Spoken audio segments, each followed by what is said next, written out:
Hey everybody, this is chapter 2 of Praxis, Marxist Criticism and Dissent in Socialist Yugoslavia.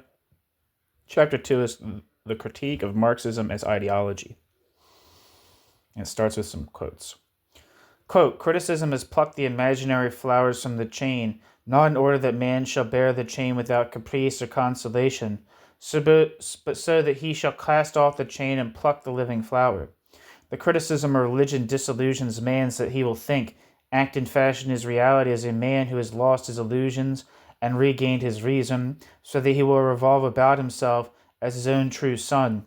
Religion is only the illusory sun about which man revolves, so long as he does not revolve about himself. End quote. Karl Marx, Contribution to the Critique of Hegel's Philosophy of Right, Introduction. Quote, we must cut off by the roots a tree that has always borne poisons. End quote. Voltaire. First section, Philosophy and the Principle of Criticism. Both logically and chronologically, the Praxis, quote, critique of all existing conditions, end quote, proceeded from the critique of philosophy to the critique of politics. For the Praxis Marxists, as for Marx himself, the, quote, criticism of religion, end quote, in this case the criticism of a body of once revolutionary thought, imbued with a truly religious tone by decades of institutionalization and invested with the authority of absolute truth, was the, quote, premise of all criticism, end quote. But unlike Marx, for whom the Feuerbachian, quote, criticism of religion, end quote, had provided a ready-made path to his own, quote, criticism of politics, end quote, the Praxis Marxists were obliged to take on both tasks at once. Deeply committed to Marxism as the sole means of attaining an adequate understanding of man and his world, they realized that their first challenge would be radically to rid Marxism itself of all incrustations of dogma and to reconstitute it as a living critical theory. To apply that theory in a critical manner to post-revolutionary socialist society, and thereby to gain insights of the same quality as did Marx with respect to capitalism, meant that they would first have to devote their critical faculties to an examination of Marxism and to purge it of all its ideological aspects. Indeed, their work of the 1950s, beginning with the writings of Vranitzky, Supek, and others on the thought of the young Marx and the significance of the concept of alienation, and ending with the Bled Symposium of 1960, was in large part dedicated to this very purpose. Throughout the years of Praxis itself, the continual clarification and development of the Marxian philosophical system would be the cornerstone on which the entire edifice of social and political criticism would rest. When we speak of the, quote, ideological aspects and quote of Marxism, it is important to bear in mind that the concept of ideology itself was central to all of Marx's thought. It was in the German ideology that Marx offered a theoretical framework which could even account 100 years later for how his own preeminently critical theory of society eventually came to play a conservative ideological role. Quote, for each new class which puts itself in the place of one ruling before it, it is compelled, merely in order to carry through its aims, to represent its interests as the common interests of all the members of society. But put in an ideal form, it will give its ideas the form of universality and represent them as the only rational, universally valid ones. End quote. Marx. German ideology. For Marx, the critique of capitalist society began with the critique of its false and self-perpetuating concepts of its ideology. In fact, Marx's entire theoretical opus can be thought of as a vast labor of criticism of the speculative philosophy of Hegel, followed by criticism of Feuerbach and left Hegelianism, a critique of the, quote, true socialists, of Proudhon, of an entire succession of currents of radical thought and practice, consummated in the famous, quote, critique of political economy, quote, which is all too often understood independently of Marx's other works. In all these cases, it was Marx's object to penetrate the veil of appearance, illusion, and deception, either deliberate or unintended, surrounding statements about the human condition, to expose all fetishism, frozen principles, and to show how these fetishes exist in intimate connection with various social and historical interests in the preservation of strengthening of the existing set of social relations. This act of demystification was the essence of Marx's method of radical criticism, which proceeds from the simple proposition that while, quote, to be radical is to grasp things by the root, for man, the root is man himself, end quote.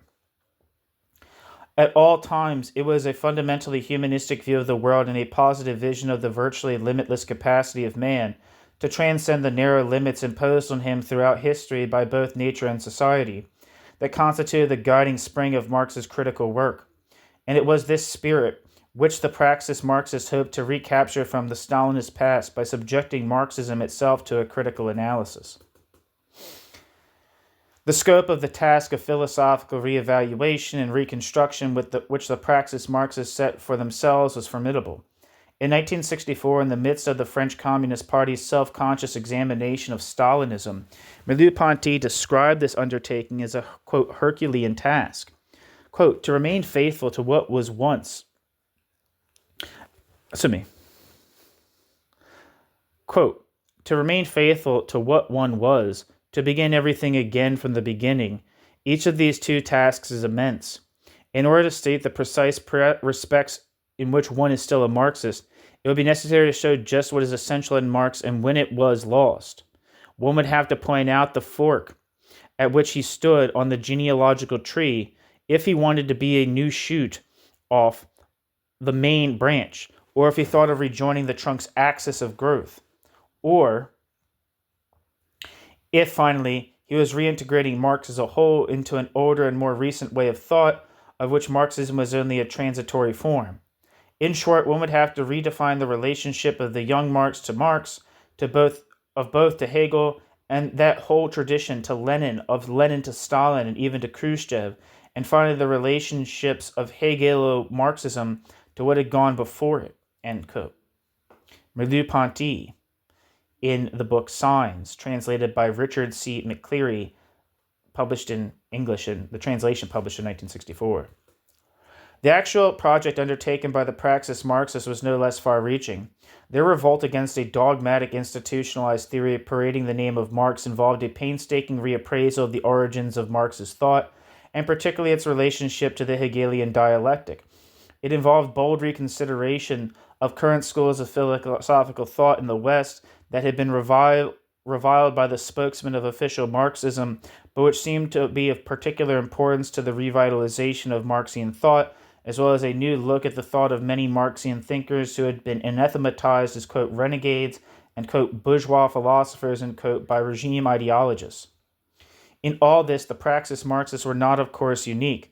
Landshut and Mayer in the 1930s and Calvez in the 1940s had explicitly stressed the importance of Marx's early writings for a complete understanding of his later works. In 1960, Sartre had published his massive Critique de la raison dialectique, in which he proclaimed that he viewed existentialism as, quote, an enclave inside Marxism which simultaneously engenders it and rejects it, end quote. Jean-Paul Sartre, Search for a Method. And with regard to some of the more unorthodox Marxian thinkers, the Yugoslavs certainly have had no monopoly over the heritage of Gramsci, Bloch, and Lukács, especially since the latter two were still very much alive in the 1960s. The distinctive contribution of the Praxis Marxists lay in their persistent attempt to mobilize all these elements selectively into a systematic philosophical theory, which could in turn serve as the cornerstone for the, quote, critique of all existing conditions, end quote, in a country where Marxism had served, at least formally, as the basis of the dominant ideology. The importance of the philosophical aspects of Marxian theory for the Praxis Marxists, moreover, was reflected in the specific mode through which they attempted to establish the, quote, unity of theory and practice. Indeed, the full name of their journal was Praxis, a philosophical bi-monthly. Parenthesis, in the Yugoslav edition, the international edition was called Praxis, Revue Philosophique, in parenthesis. And on balance, the bulk of their unity of theory and practice fell squarely on the side of theory. As argued in preceding pages, this, quote, theoretical resolution was important for Praxis as a means of institutional rationalization and self-preservation. Yet the very notion of philosophy, especially in Marxian theory, is itself replete with particularly subtle connotations which added meaning and substance of a higher order to the Praxis Marxist, quote, philosophical undertaking. With some of the specific problems presented for the Praxis theorists by the Marxist concept of the, quote, transcendence of philosophy, end quote, will be treated toward the end of this chapter, it should be kept in mind throughout the following discussion that regardless of internal differences of opinion About the role of philosophy, none of the Praxis Marxists would wholly embrace the view that philosophy is an entire, eternally fixed entity to be valued for its own sake. Thus, when I speak of the, quote, philosophical system of individual Praxis Marxists, I shall do so only as a shorthand for their theoretical constructions, which in turn should always be thought of as a prelude to the larger work of creative social criticism. Yet, as will be shown below, for some Praxis Marxists, even a theoretical construction, especially under certain social and cultural conditions, may be a creative act, as the very word, quote, construction, end quote, suggests. Indeed, without this in mind, it is difficult to appreciate the significance of the, quote, power of the word, end quote, in the life of many contemporary socialist societies.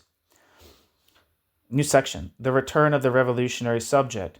In order to locate the the Praxis Marxist on the historical continuum of the development of Marxist thought over the past century, it is useful to recall the theoretical legacies of thinkers such as Lenin, Luxemburg, Gramsci, Lukács, and Korsch. What all these theorists shared, despite the great dissimilarities of their political histories, was the partial or total rejection of the rigid doctrines of the Second International, which assigned the motive force in history to a set of universally valid laws of social development that act with the same inexorability as the laws of nature. To them, the broad impact of Edward Bernstein's revisionism was only proof that for years a serious misconception about Marxism had been reigning in the socialist movement, a misconception of which Bernstein's, quote, revisionism was only a logical, if ill-conceived, consequence. Instead of devoting their efforts, as had the proponents of orthodoxy in the German social democratic movement, to a celebration of the historically inevitable victory of the working class and to an empty rhetoric of revolution which would only have belied the movement's reformist path, these pivotal figures sought insights into two major questions which seemed to plague the movement's very existence. How was it that the working class had thus far failed to overthrow the capitalist order? And more fundamentally, what is the role of class consciousness in the revolutionary process? Footnote, Robert C. Tucker explores this aspect of Orthodox German social democracy in his essay titled The De-Radicalization of Marxist Movements, published in the book The Marxian Revolutionary Idea of 1969.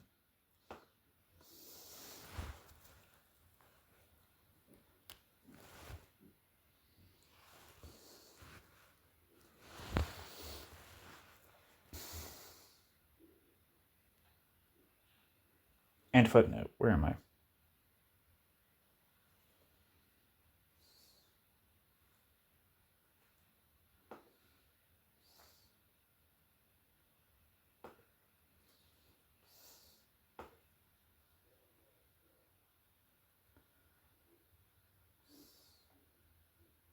Their common conclusion was that it was no longer possible to take for granted the revolutionary consciousness of the proletariat, and that it was of the utmost urgency to direct all the energies of the movement toward the radicalization of working class consciousness as the best means of preparing for the revolution itself. The ways of implementing this imperative, however, often diverged dramatically. For Lenin, the solution was to be sought in a tightly structured vanguard party with a highly restricted membership, while Luxemburg actively agitated for the general strike in the firm belief that the self-organization of the proletariat, quote, the direct independent action of the masses, end quote, and the revolutionary consciousness generated by the experience of active struggle were constitutive of the revolutionary proletariat itself. Footnote, see Lenin's What is to be Done, see Luxemburg's Organizational Question of Social Democracy. End footnote. Gramsci stressed the cultural maturation of the working class through its participation in workers' councils and later, in his prison years, emphasized the necessity of what Romano Giachetti has called a, quote, subjective revolution and, quote, in human nature itself. Footnote, see Romano Giachetti's article, Antonio Gramsci, The Subjective Revolution, in the book titled The Unknown Dimension, European Marxism Since Lenin, edited by Dick Howard and Carl E. Clare.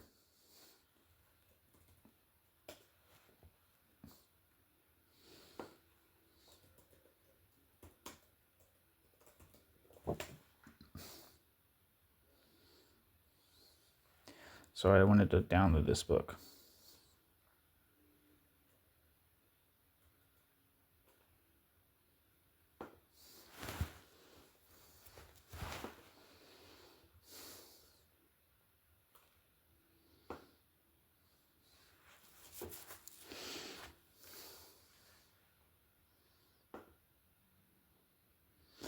Korsch and Lukács articulated their concerns in a somewhat more theoretical vein by devoting themselves to a philosophical reconstruction of Marxism, a task which was also partly undertaken by Gramsci in the development of his philosophy of praxis. The purpose of this reconstruction was to gain an appreciation of the active role of the historical subject in the changing reality, in contrast to the dominant view of orthodox Marxism, which held that objective conditions were always the primary factor determining both the course of historical change as well as the subjective desires of human actors.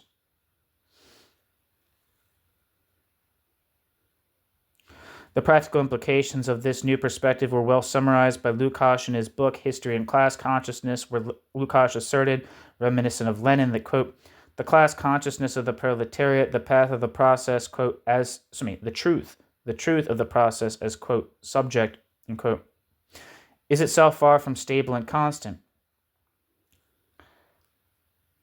The class consciousness of the proletariat does not advance according to mechanical, laws, The superiority of the proletariat must lie exclusively in the proletariat's ability to see society from the center as a coherent whole. This means to act in such a way as to change reality, In other words, when the final economic crisis of capitalism develops, the fate of the revolution, and with it the fate of mankind, will depend on the ideological maturity of the proletariat, i.e. on its class consciousness. In other words, when the final economic crisis of capitalism develops, the fate of the revolution, and with it the fate of mankind, will depend on the ideological maturity of the proletariat, i.e. on its class consciousness.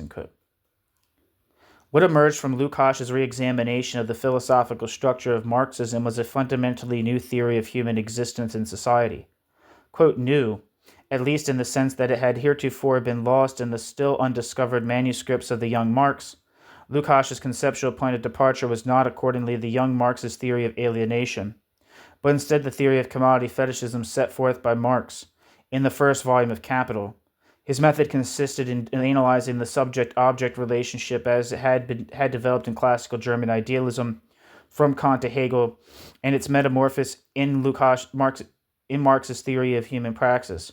It was this kind of Marxism, Lukács stressed, that was alone capable of recognizing the dialectical unity of subject and object, and that could be considered truly, orthodox in the sense of its authenticity to Marx. For Lukács, vulgar materialism, by which he referred to both orthodox and, revisionist understandings of Marx's work, grasped only the reified illusion produced by capitalist society itself. The economic relations, the relations between things, are constitutive of the ultimate causes governing human behavior in society. Lukács argued that the, objective forms assumed by economic categories only, conceal the fact that they are the categories of the relations of men with each other.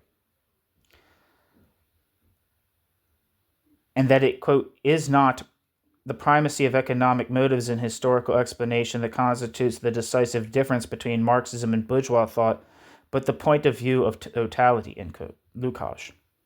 And to see the world from the standpoint of totality meant to understand, objective conditions, as existing in intimate relationship with the active human subject who transcends these conditions through historical praxis. Lukács tried to capture this subjective dimension of human action by positing a rather stark opposition between it and a cold, natural objective world. Man finds himself confronted by purely natural relations or social forms mystified into natural relations. They appear to be fixed, complete, and immutable entities which can be manipulated and even comprehended but never overthrown. But also this situation creates the possibility of praxis in the individual consciousness. Praxis becomes the form of action appropriate to the isolated individual. It becomes the isolated individual's ethics, Lukács, History and Class Consciousness. It was only natural that this revival of interest in the subjective aspect of the revolutionary act should have been accompanied by a reevaluation of the relationship between Marx and Hegel. Lukács and Korsch both understood the importance of establishing the link with Hegel that had been increasingly scorned by orthodox and revisionist theorists alike. Footnote: Gramsci and Lenin too sooner or later recognized the importance of Hegel's influence on Marx. In his book, Prison Notebooks, Gramsci called the, quote, philosophy of praxis, and, quote, a, quote, reform and a development of Hegelianism, end quote. While in his celebrated statement from the Philosophical Notebooks, Lenin asserted that, quote, one cannot fully understand Marx's Capital, and especially its first chapter, if one does not study and understand the whole of Hegel's, quote, logic. Accordingly, not a single Marxist has understood Marx for the past half century, end quote. Lenin. See Antonio Gramsci's selections from the Prison Notebooks, translated by Quentin Hoare and Jeffrey Noel Smith in 1971, and Lenin's collected works.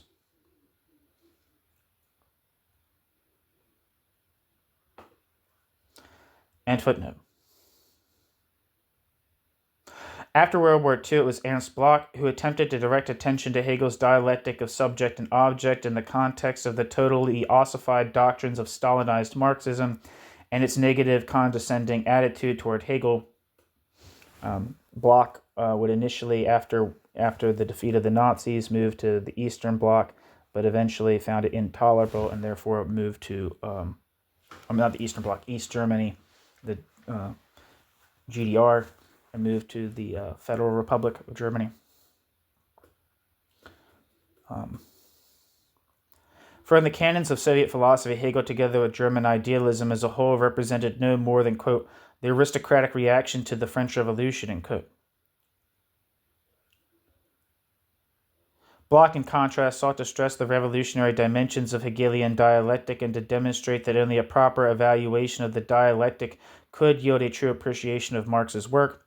But while Lukács, Korsch, and Bloch all stressed the importance and positive value of the study of Hegel for Marxism, it would not be accurate to call them Marxian, quote, Hegelianizers or, quote, Hegelo-Marxist, end quote.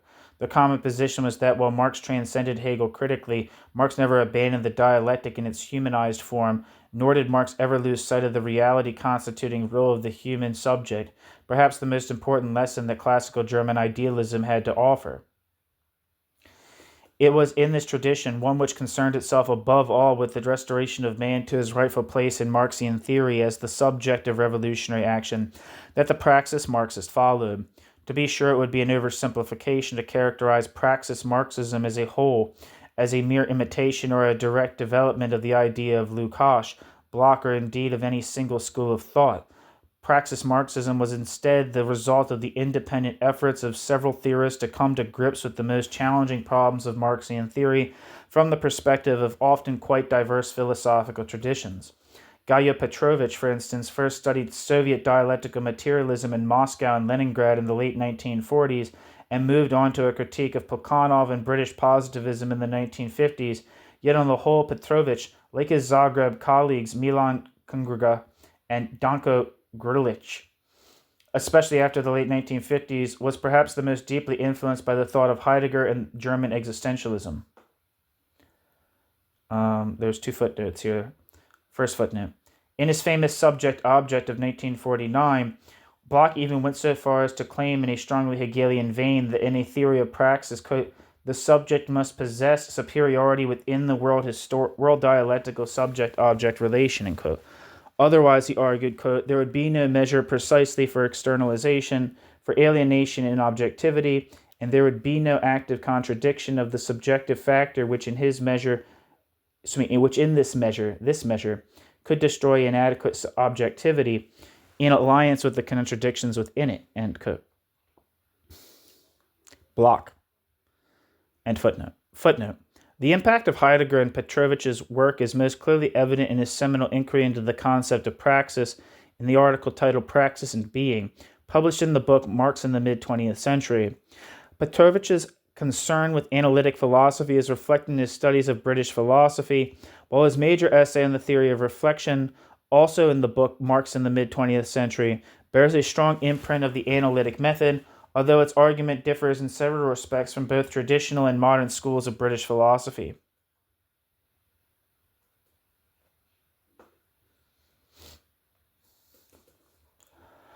The methods of British positivism and analytical philosophy have less significant traces in the work of Markovich and Stoyanovich, both of whom spent extended periods for predoctoral study in British universities.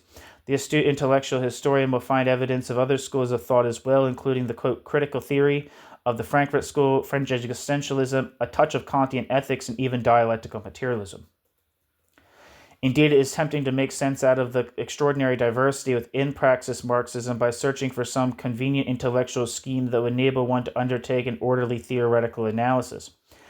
Howard Parsons, for instance, points to geographic distinctions among the Praxis Marxists, with the Zagreb philosophers leaning toward, quote, humanism, philosophical anthropology, and German existentialism, and the Belgrade contingent occupying itself more with the philosophy of science, the theory of knowledge, logic, in an attempt to, quote, combine these with Marxism.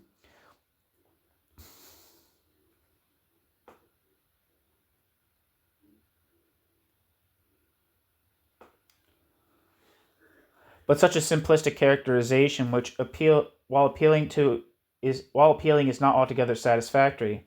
Thus, Gaja Petrovic from Zagreb has devoted a great deal of attention to questions of epistemology, while the Belgrade philosopher Veljko Korak is distinctly Hegelian in orientation, and his Belgrade colleague Miladin Životić is almost militantly antagonistic to all forms of logical positivist philosophy. Sweeping generalizations of this sort are not possible, nor are they particularly helpful in the final analysis. To be sure, there are grounds for perceiving significant differences in orientation among the Praxis Marxists.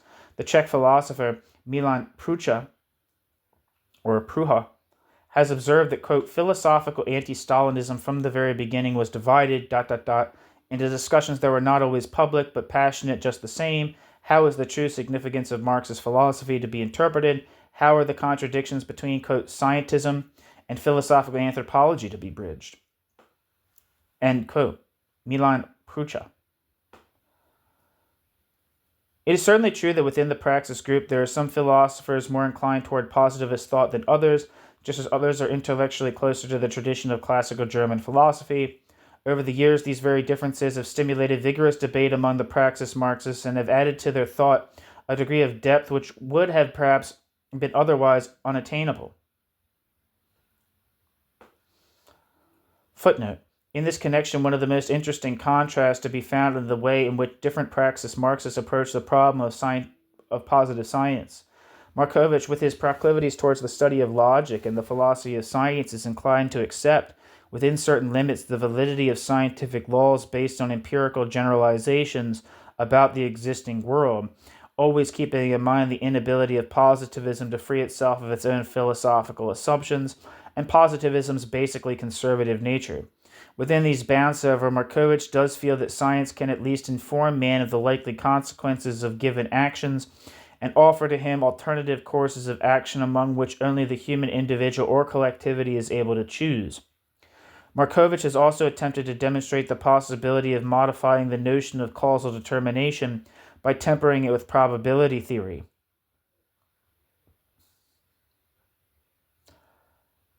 Footnote. For a profoundly informed analysis of similar attempts in the USSR to redefine causality in light of recent scientific advances, see Lauren R. Graham's book, Science and Philosophy in the Soviet Union. Congrega, on the other hand, is generally much more suspicious of positive science as such, stressing that what he claims to be this kind of science's exclusive orientation to the world as a given, fixed entity, and its consequent inability to perceive conditions of alienation and reification. Other Praxis philosophers are even more adamant on this point, such as Korak, who has drawn a seemingly irreconcilable opposition between humanism in general and the humanist dialectic in particular, and the theory of analytical reason. As noted in the text, however, these differences are well overshadowed by the common commitment of all the philosophers to a critical humanist, anti-dogmatic, non-exclusive theory of praxis. End footnote. It should at least be clear from this brief exposition that what we are about to investigate cannot be approached as if it were a single closed and exclusive theoretical system. In this sense, at least, there is no such thing as, quote, praxis Marxism. But while philosophers of the Praxis group may issue from different intellectual traditions, they agree on two essential points. Firstly, they are unified in their belief that the revitalization of Marxism can be effected only by returning to the critical theory of praxis and alienation and to the profound humanism that inspired Marx's work throughout his life. And second, they are commonly convinced that such a revitalized Marxism is the most effective tool that man has at his disposal for understanding and transforming the world in accordance with his needs. To devote undue emphasis to divergences in theory between individual praxis Marxists is to lose sight of their binding commitment to these goals. As the history of Marxian thought has shown, the, quote, return to the revolutionary subject, end quote, the rediscovery of the human actor as a being of transforming praxis, even in the realm of theory alone, has required that its proponents be prepared to confront serious obstacles in the realm of political action as well. Indeed, the very effort to re-examine Marxism independently of all dogma in a socialist country is itself, it would seem, a kind of praxis bearing closely upon key questions of cultural vitality, ideological credibility, and hence even political legitimacy. In this context, the practice of philosophy becomes something more than, quote, mere philosophy. The praxis Marxist Danko Grilic eloquently expresses his conception of the mission of Marxist philosophy in the following terms, quote, for if we Marxists tranquilly let it be said that Marxism is what certain dogmatic chaplains serve to students in their manuals, we are working against our vocation, and this indifference will boomerang against us, ... We cannot evade a critical attitude to these sermons, which are boring to the point of death and scholastic to the point of nausea. If we want to prevent the general compromise of Marxism, not only for the sake of our own philosophical existence, ... but also for the sake of the generations which today, so many years after the revolution, have the right to be offered philosophical thought more profound, authentic, rich, and capable of moving and involving them, ... And it should not be surprising, ... that students, the future protagonists of our cultural life, repelled by this vacuum of general ideas, should sometimes become voluntarily involved in an excess of anarchist ideas inspired by hooligans, or even return to the church. End quote. Danko Grilic. For the praxis Marxist, then, the vocation of Marxist philosophy has both internal and external dimensions, the transformation of Marxian theory from within and the transformation in turn of that theory's relationship to social action and consciousness. The theory of praxis is the foundation of both.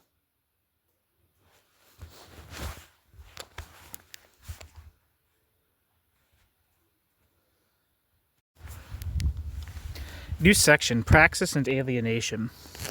Quote, the rediscovery of the writings of the young Marx, end quote, Albert W. Levy has written, quote, has had the same effect on Marxist revisionism as the discovery of Aristotle's metaphysics had on the 13th century, end quote. Yet the initial effect of the discovery of Marx's early works, including the critique of Hegel's philosophy of right, the economic and philosophical manuscripts of 1844, and the German ideology, can hardly be called explosive. The Soviet philosophical establishment, in the increasingly oppressive atmosphere of the 1930s, attempted to diminish the significance of the, quote, young Marx by driving a wedge between his, quote, early humanism and the, quote, scientific Marxism of Marx's later years, as interpreted by those who claim to be the legitimate heirs of Marx by virtue of the birthright bequeathed by the party.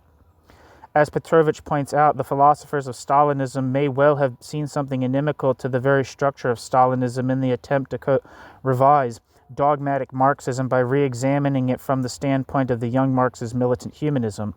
Quote, the attempt to discredit the, quote, early works of Marx was really an attempt to prevent the understanding of his whole work, its basic intentions and guiding ideas, end quote.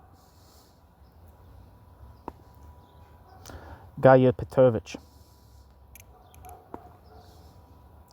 Of Stalin, it is often quipped by Marxist humanists that his sole contribution to Marxian theory was the liquidation of D.K. Ryazanov, the Russian scholar responsible for discovering the, quote, early works in the Marx-Engels archives and bringing them to light in the purges of the 1930s. That's hilarious.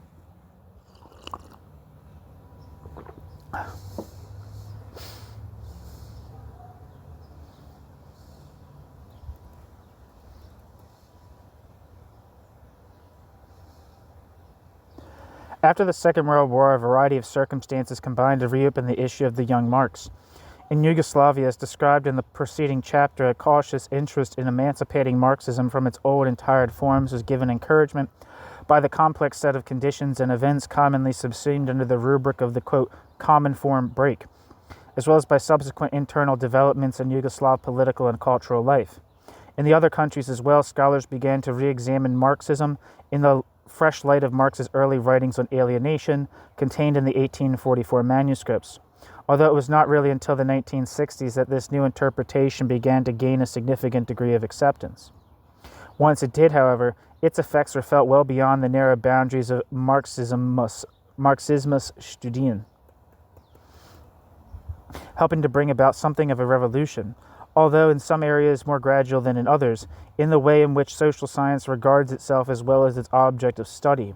The return to the young Marx in Yugoslavia as elsewhere has been characterized above all by the rehabilitation of Marx's theory of alienation. It is here that the main battles over Marx's mantle have been waged. Advocates of the heterodox, quote, one Marx view have generally maintained that the theme of the alienation of man from his, quote, species being was Marx's lifelong concern, and that while in later works such as Capital, Marx may have drastically reduced his use of the term, quote, alienation, several of the central concepts of Capital, the fetishism of commodities, division of labor, exploitation, cannot be fully and properly understood without reference to this seminal theme. Footnote, this argument can be found, for example in Istvan Nasseros, Marx's Theory of Alienation, published in 1970, Shlomo Avineri's The Social and Political Thought of Karl Marx, and Robert C. Tucker, Philosophy and Myth in Karl Marx. In Tucker's work, however, the argument is somewhat weakened insofar as Tucker suggests that the, quote, alienated self-relation, transformed, into an alienated social relation, end quote, represents a perversion of the substance of the philosophy set forth in the 1844 manuscripts. End footnote. Among the Praxis Marxists, this, quote, one Marx position is universally accepted. None of them would have any trouble in agreeing with Petrovich's statement that the, quote, theory of alienation is not only the central theme of Marx's, quote, early writings, the theory of alienation is also the guiding idea of all of Marx's, quote, later works, end quote. Petrovich, in the article, the book Marx in the Mid-20th Century.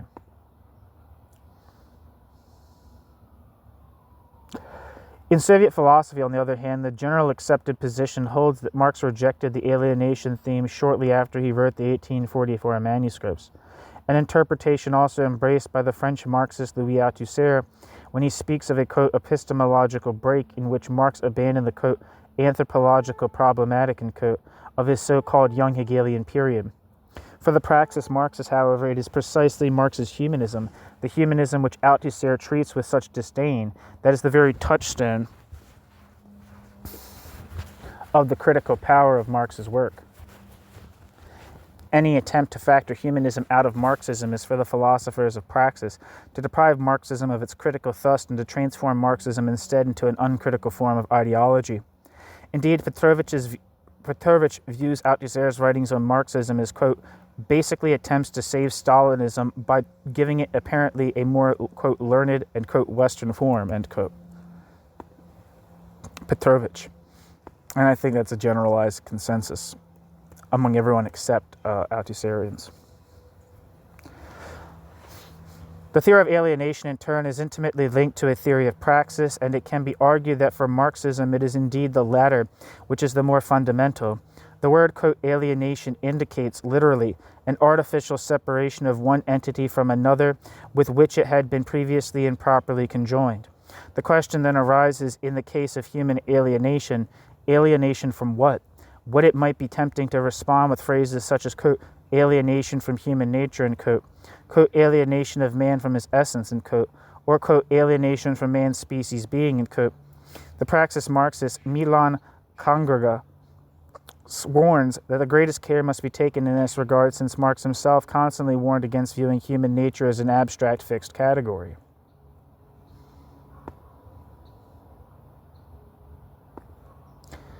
Marx's own answer is hinted at in his important manuscript entitled Alienated Labor, where he writes, quote, for in speaking of private property, one believes oneself to be dealing with something external to mankind, but in speaking of labor, one deals directly with mankind itself. This new formulation of the problem already contains its solution, end quote. Marx. In this passage, it is labor. It is labor which Marx identifies with, quote, mankind itself, and, quote, and apparently independent of particular socioeconomic formations. Quote, labor is defined by Marx in the same manuscript as, quote, life activity, productive life, life creating life, end quote. As distinguished from the animal, man, quote, makes his life activity itself as an object of his will and consciousness, it is not a determination with which he is completely identified, end quote. Marx. Labor or production is furthermore that process by virtue of which nature appears to man as, quote, his work and his reality, end quote, as a result of which man, quote, sees his own reflection in a world which he has constructed, end quote. Alienation, on the other hand, is a perversion of this process, whereby the product of man's labor not only, quote, assumes an external existence, end quote, i.e. is objectified, but also, quote, exists independently outside himself, and alien to him, stands opposed to him as an autonomous power. The life which he has given to the object sets itself against him as an alien and hostile force, end quote. Even the process of labor itself now becomes imposed upon man by external necessity, rather than being consciously and freely willed. It is, quote, forced labor, a labor of self-sacrifice or of mortification, end quote.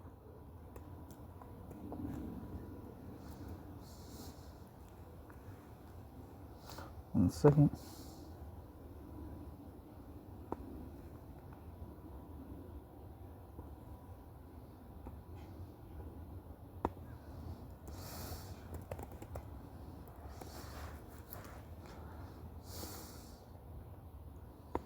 Sorry about that. It's annoying.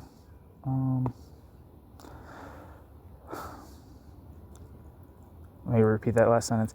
Even the process of labor itself now becomes imposed upon man by external necessity rather than being consciously and freely willed. It is, quote, forced labor, a labor of self-sacrifice, of mortification, end quote. From all this, it should be evident that in order to understand the concept of alienation, it is first necessary to understand what it is that is being alienated. And for Marx, this is precisely man's capacity for production, praxis.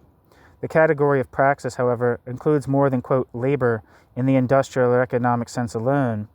In the first thesis on Feuerbach, Marx speaks of praxis broadly as, quote, human sensuous activity, end quote. While in the third thesis, Marx states that the, quote, coincidence of the changing of circumstances and of human activity can be conceived and rationally understood only as revolutionizing practice, end quote.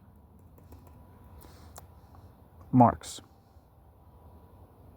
Footnote. In general, the clearest exposition of Marx's concept of praxis of which I am aware is to be found in Avineri. In footnote. I started reading that book. I didn't finish it. Where the hell am I?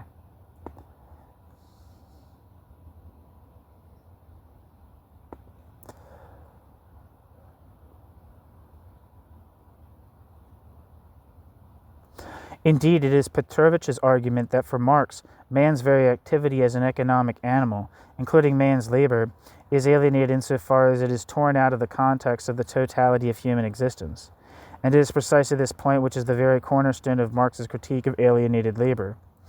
Quote, what constitutes the alienation of labor? First, that the work is external to the worker, that it is not part of his nature, and that consequently he does not fulfill himself in his work, but denies himself, It is not the satisfaction of a need, but only a means for satisfying other needs, end quote. Marx.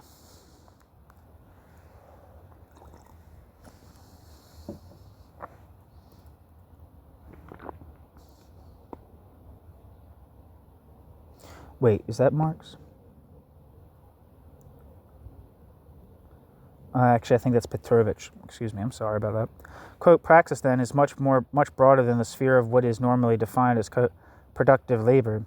Within the confines of capitalist society, where productivity is considered to be an attribute of labor power only after the products of labor have been alienated from the laborer and transformed into commodities. Praxis, as Petrovich argues, is, quote, the general structure of his, man's, relationship toward the world and toward himself, end quote. Quote, a universal creative self-activity, by which man transforms and creates in his world and himself, end quote. Petrovich.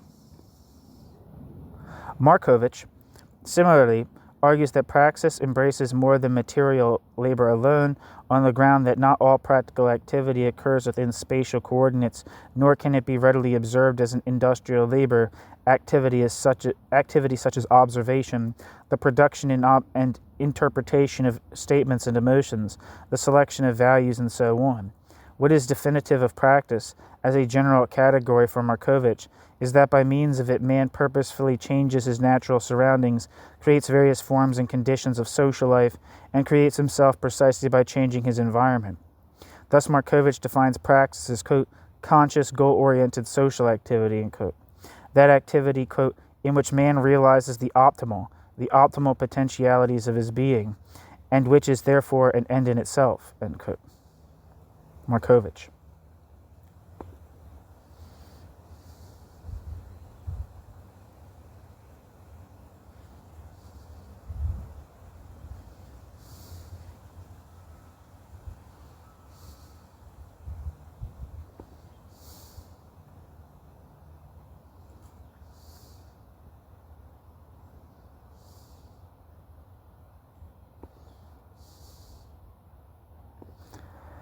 It ought to be noted at this point, moreover, that it is the concept of praxis that sets Marxian philosophy apart from other schools of thought, where the concept of alienation in itself often fails to suggest such a distinction.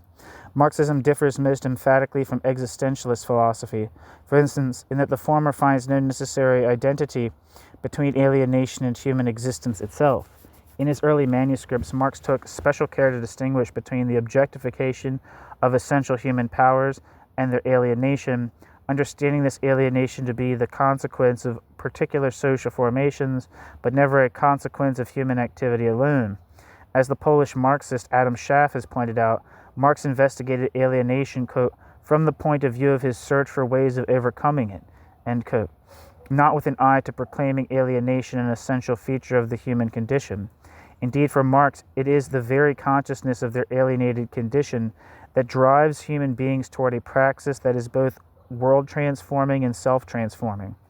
Quote, the real active orientation of man to himself as a species being, or the affirmation of himself as a real species being, i.e., as a human being, is only possible insofar as he really brings forth all his species powers, which is only possible through the cooperative endeavors of mankind and as an outcome of history, and treats these powers as objects, which can only be done at first in the form of alienation, end quote. Marx. In this sense, Marxism may be thought of as optimistic, where some schools of existentialist thought might be seen as fundamentally pessimistic, and in this sense it is instructive that the Praxis philosophers should value so highly the work of Ernst Bloch, who well merits the title, quote, the philosopher of hope, end quote.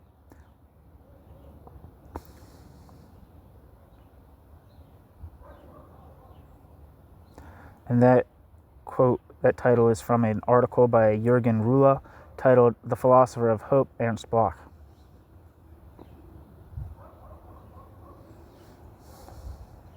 In contrast to the existentialism of Heidegger, for instance, which holds alienation to be a structural element of human existence, insofar as man lives, quote, in the world, end quote, Petrovich finds it possible to respond that it is precisely this, quote, in the worldness, end quote, that makes the transcendence of alienation through praxis a real and concrete possibility.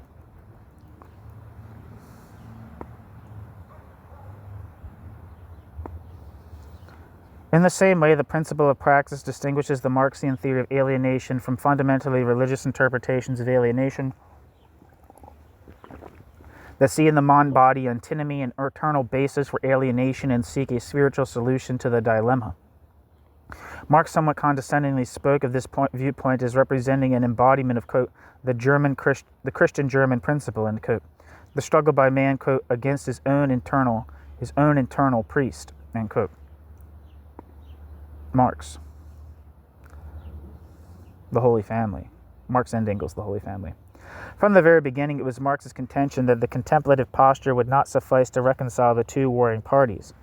For the, quote, internal priest, end quote, is hardly man's sole adversary in, quote, this vale of tears, end quote. And not only did Marx argue that spiritual struggle would not suffice, he also insisted as early as 1843 that the real struggle against alienation inheres in the revolutionary praxis of the proletariat. Thus, there is no critical Marxian theory of alienation independent of the theory of praxis. Praxis and alienation exist in Marxian theory in a close symbiotic relationship, each being a condition of the other. Together, they are the heart of the Marxian dialectic. The theory of praxis assumes in Marx an anthropocentric perspective. It is man who makes his own history. Beyond this, the theory of praxis posits a basic structure of human existence that involves relationships between both man and nature and man.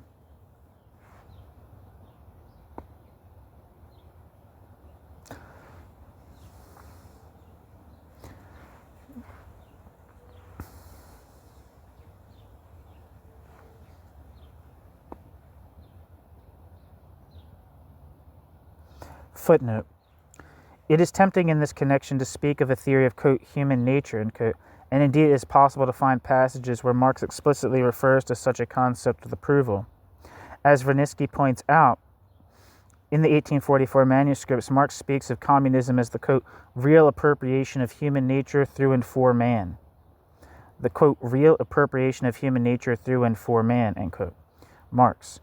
While in Volume 3 of Capital, Marx speaks of freedom in communism as the achievement of rational common control over human interchange with nature, attained, quote, under conditions most favorable to and worthy of their human nature, end quote.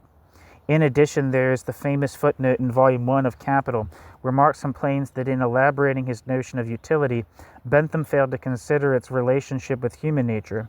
On the other hand, Congrega persuasively argues in the vein of Marx's sixth thesis on Feuerbach against all, quote, essentialist, end quote, doctrines of human nature in the Marxian context on the grounds that such doctrines are insensitive to the historical dimension of man's world and his existence. In the middle ground, we find yet a third position occupied by Pesich, who puts forward the thesis that both a, quote, general human nature, end quote, and a, quote, historically modified human nature, end quote, are present in Marxism. See the article by Zagorka, Pesich, Golubovich, titled What is the Meaning of Alienation? Published in Praxis International Edition, 1966. While Congrega is perhaps too adamant in his broad assertion that there can be no Marxian philosophical anthropology, a claim seemingly analogous in motivation to the Hebrew prohibition on articulating the name of God, since to define a thing is in a sense to negate it, his rejection of a historical schema of human nature is nevertheless well taken. Yet even Congrega does seem to imply that there is a general structure or mode of human existence, the mode of praxis. It should be noted, moreover, that when Marx speaks of communism as the, quote, appropriation of human nature, end quote, for instance, he may be taken to mean, quote, human nature, end quote, in the dynamic sense of, quote, humanized nature, end quote, i.e. nature transformed by man, but not yet necessarily recognized or utilized by man as his own.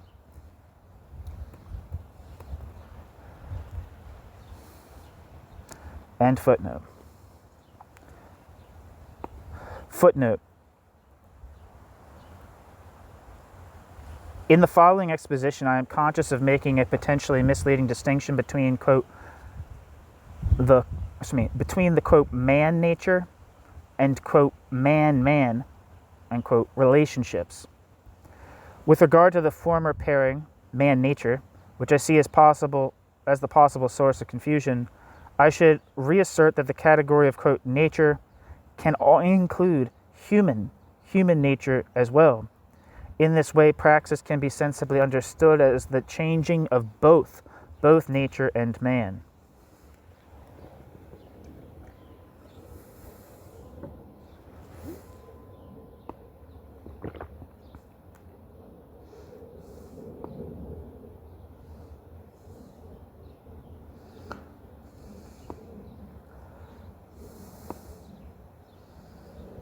1 second.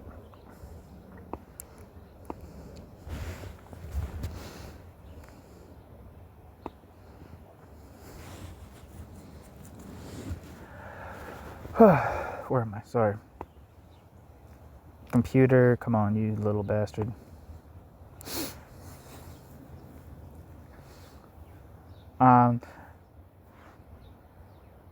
The following pages will attempt to set forth, and footnote, the following page will attempt to set forth a composite picture of the basic principles of this theory of praxis found in the writings of the Yugoslav praxis philosophers. It should be kept in mind, of course, that any discussion of this sort must necessarily contain several elements of oversimplification, but that, on the other hand, to present in detail the several perspectives of all the praxis philosophers would require far more space than is available in this study. Thus, it will be my procedure to present, by way of an exegetical interpretation of Marx, the most representative elements of praxis philosophy where they can be found, and to point up differences and disagreements among praxis philosophers where I feel that such discussions would contribute to a better understanding of the matter at hand. The relationship between man and nature is one of the most important and complex in Marx's writings, and can be fully appreciated only by keeping in mind that in his later works, Marx was using concepts that he had developed much earlier in his life. Footnote. A fine discussion of this problem is in Alfred Schmidt's book, The Concept of Nature, in Marx, published in English in 1971. See also Joseph J. O'Malley's article, History and Man's Nature, Man's quote nature, in Marx, in the book Marxist Socialism, edited by Shlomo Avineri.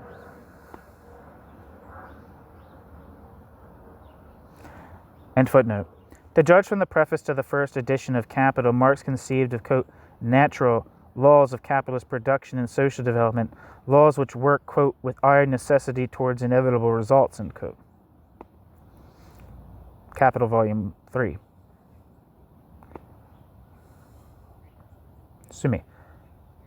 Capital Volume 1, excuse me. Here nature seems to be presented as an entity which, quote, naturally, in the Aristotelian sense, stands apart from and above man, dictating to man actions and processes that are preordained by the whole previous course of history. In the third volume of Capital, however, we learn that this is not a, quote, natural relationship at all, for in communist society, freedom, quote, can only consist in socialized man, the associated producers, rationally regulating their interchange with nature, bringing nature under their common control, instead of being ruled by nature as by the blind, instead of being ruled by their interchange with nature as by the blind forces of nature, end quote.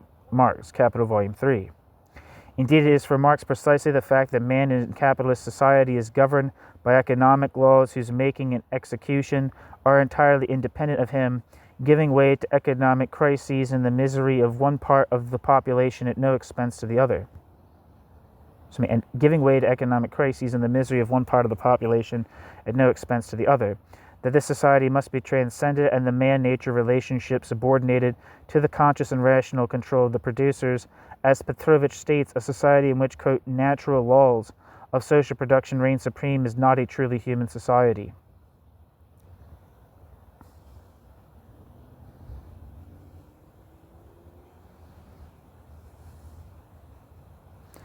It was in the economic and philosophical manuscripts that Marx laid the philosophical groundwork for his view of nature and its relationship to man. Here Marx asserted with Feuerbach that man is a natural being, a sentient being, one that has sensuous objects existing, quote, outside himself as objects independent of him, yet they are objects of his needs, bracket, such as hunger, end bracket, essential objects, which are indispensable to the exercise and confirmation of his faculties, end quote. Like animals and plants, man is conditioned by nature and his natural needs. Thus, in a sense, it may be said that he, too, is a, quote, object that has other, quote, objects.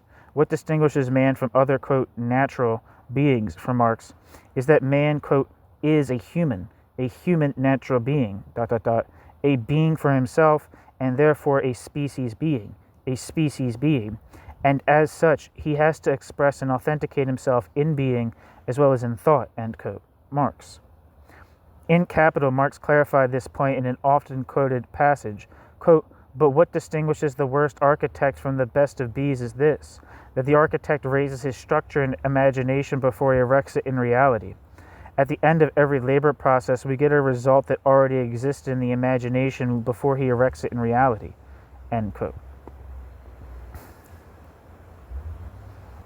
Marx.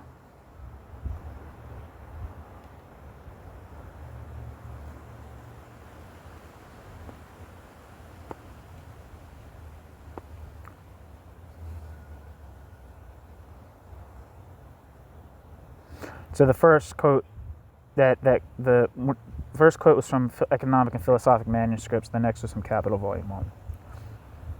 It is not, therefore, the simple attribute of consciousness which makes man peculiarly human, but rather the unity of consciousness and practice, the conscious objectification of human powers and needs in sensuous reality.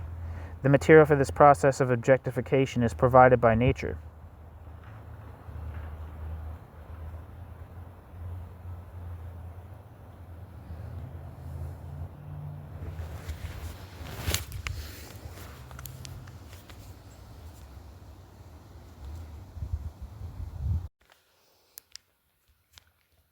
Accordingly, the man-nature relationship in Marx is simultaneously characterized by both harmony and opposition.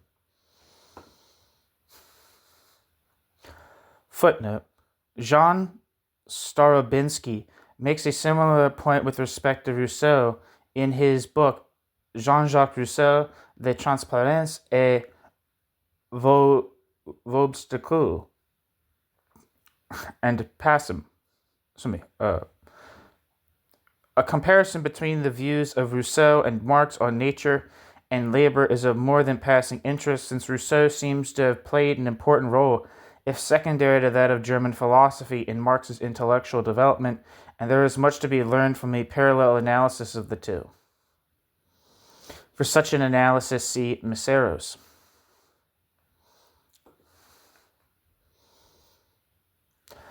End footnote. More accurately, man, quote, opposes himself to nature as one of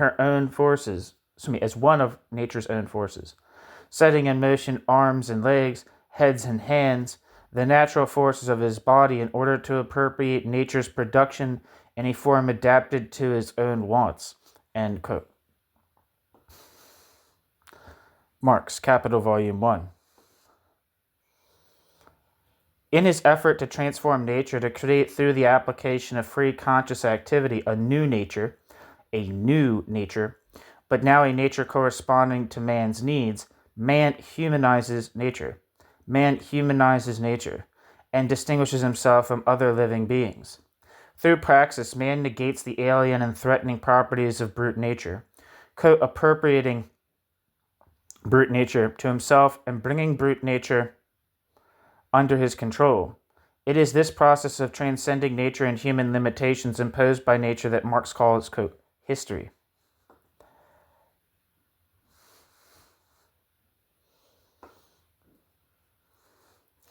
This process of praxis, of producing history, is not, however, undertaken by man as an individual existing in isolation from other men. Quote, the first premise of human history, unquote, Marx wrote in the German Ideology, quote, is of course the existence of living human individuals, end quote. While, quote, the first facts to be established in the physical organization of these individuals and their consequent relation to the rest of nature, end quote. Marx and Engels' German Ideology. In Marx's later writings, Marx would often ridicule the Robinson Crusoe paradigm of the isolated producer and emphasize time and again the social nature of production, pointing in part to the simple empirical fact that in nearly all existing and historical societies, production has taken place in a framework of interrelated functions and a division of labor. But in order to understand fully the philosophical basis of Marx's concept of man as a social being, we must return to his philosophical idea of man as a, quote, species being. Quote, activity and mind, end quote, Marx asserted, quote, are social in content as well as in their origin. The human significance of nature only exists for social man, because only in this case is nature a bond with other men. the basis of his existence for others and of their existence for him, end quote. Nature itself is a bond between men because its appearance as the raw material for human labor only conceals the fact that it is passed on from one generation to another, some of it transformed already many times by human productive activity, some of it untouched. Thus, when Marx later wrote the quote, tradition of all the dead generations weighs like a nightmare on the brain of the living, end quote, Marx is making a statement that could be extended to all areas of human activity.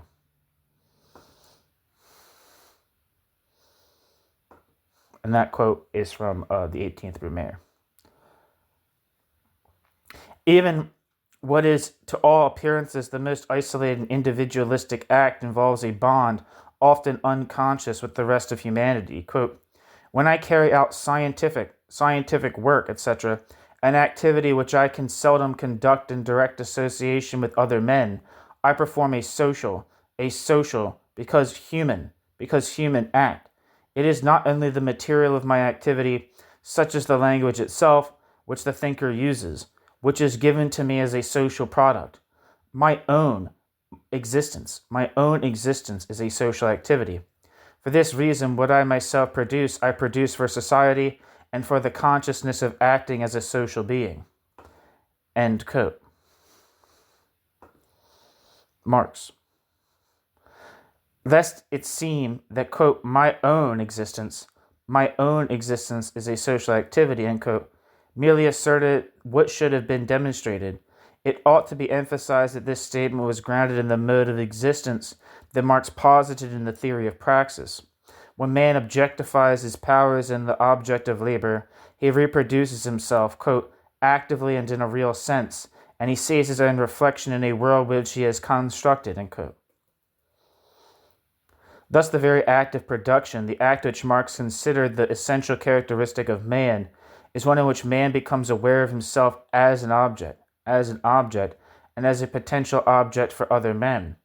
In this application of the Feuerbachian, quote, transformational, end quote, method to Hegel, Marx argued, quote, for as soon as there exist objects outside myself, as soon as I am not alone, I am another reality from the object outside me. For this third object, I am thus an other reality than itself, i.e., its object. As soon as I have an object, this object has me for its object. End quote. Marx. Thus we return to the structure of man's existence in the world. Praxis is the locus of his species being. As we shall see in the next chapter, it was in the profoundly social nature of human praxis that the praxis Marxists found their most solid basis for constructing a critique of alienated political life. In the previous few pages, I have provided only the barest outlines of the concept of praxis in order to set forth a basic theoretical standpoint which can safely be considered to be common to all praxis Marxists, difficult though it may be to make generalizations of this sort. Predrag Vranitzky, speaking on behalf of the Praxis school, confirms this general description in the following disarmingly simple statement, quote, we see man as par excellence, a being of practice, a being who freely and consciously transforms his own life, ... Man exists and develops only by transforming his natural and social reality, ... And in this way he transforms himself also, end quote. Vranitzky. While this assertion is in fact characteristic of praxis Marxism as a whole, there have also been several highly individual attempts within praxis Marxism to come to terms with what was described in the programmatic introduction to the first issue of the journal as the, quote, fundamental concept of Marxist thought, end quote. One of the most unique and systematic approaches to the problem of praxis is to be found in the thought of Milan Kundera. For Kundera, the concept of man as a historical being, more accurately as the historical being, takes on key significance. Kundera's philosophical vocabulary is full of reference to time and movement in time, and in this sense is quite reminiscent of Bloch, concepts which constantly recur in Congraga's writing, such as the quote existing, the quote not yet existing, the quote future, end quote, obviously owe a great debt to Bloch's philosophy of hope. Quote, the existing, end quote, or quote, the present, end quote, is presented as the state of gross factuality of the quote, given world as it appears to man as separate from and standing over him.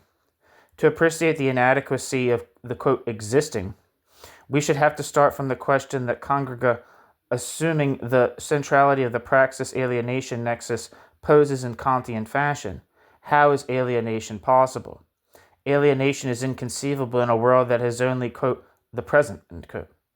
Quote, we, quote, don't know, end quote, about alienation when and if we situate ourselves in this present as in our own single truth, meaning and possibility, or in other words, if we, quote, feel good, end quote, in it, or when, as Marx says, we have, quote, made ourselves at home, end quote, in it, end quote. Congrega.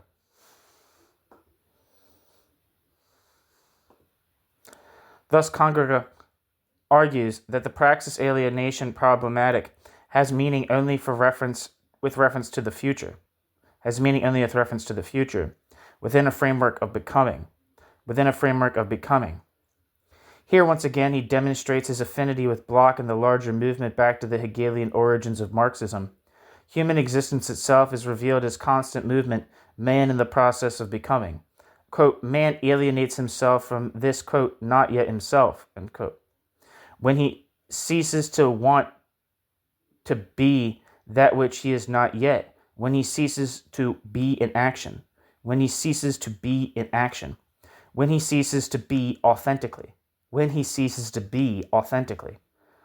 But this,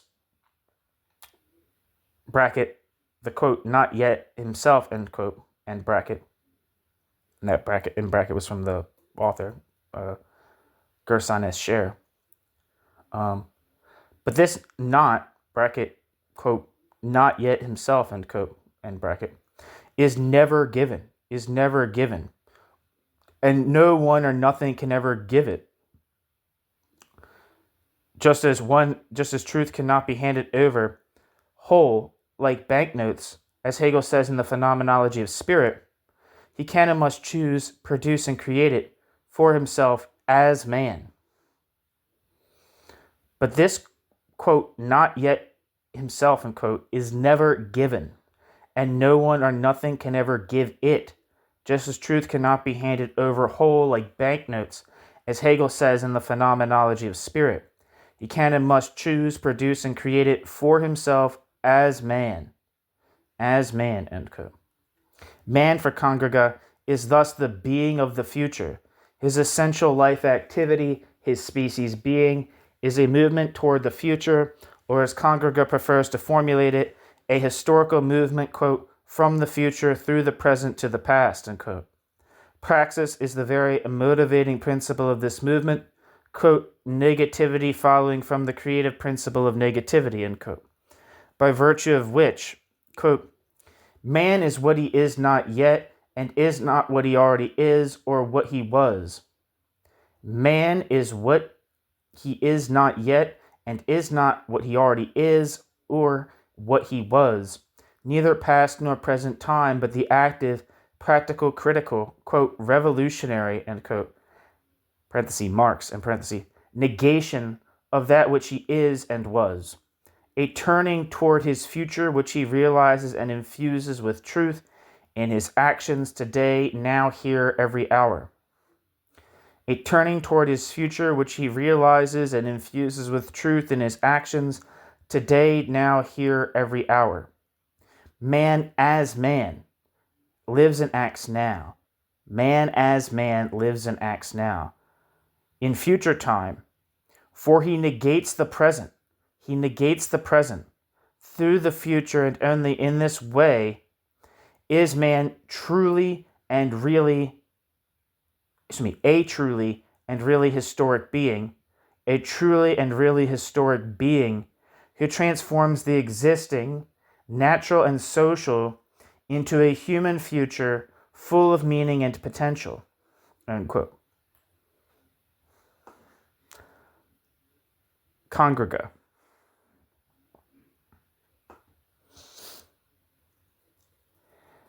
The act of negating the present as a, quote, mere given, end quote, moreover, reveals new possibilities for the expression of human powers, possibilities imminent in that present but hitherto unrecognized. This recognition, of course, takes place not in the realm of contemplation alone, but in the world of sensual objects in and through a conscious effort to change that world.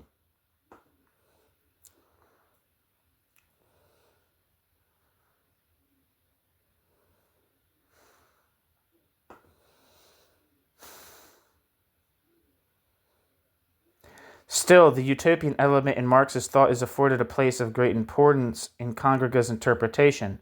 Indeed, the only fault Congrega seems to find with the slogan of the French students in May 1968, it says, Soyons réalistes, demandons impossible, which I'm assuming means, which I think is the slogan, be realistic, demand the impossible, is that it was not rather, quote, Soyons réalistes, demandons le possible, unquote, which I guess is be realistic, demand the possible. So I guess what they're saying is impossible. Congrega thinks is as possible. What they thought was impossible, Congrega thinks as possible. Footnote.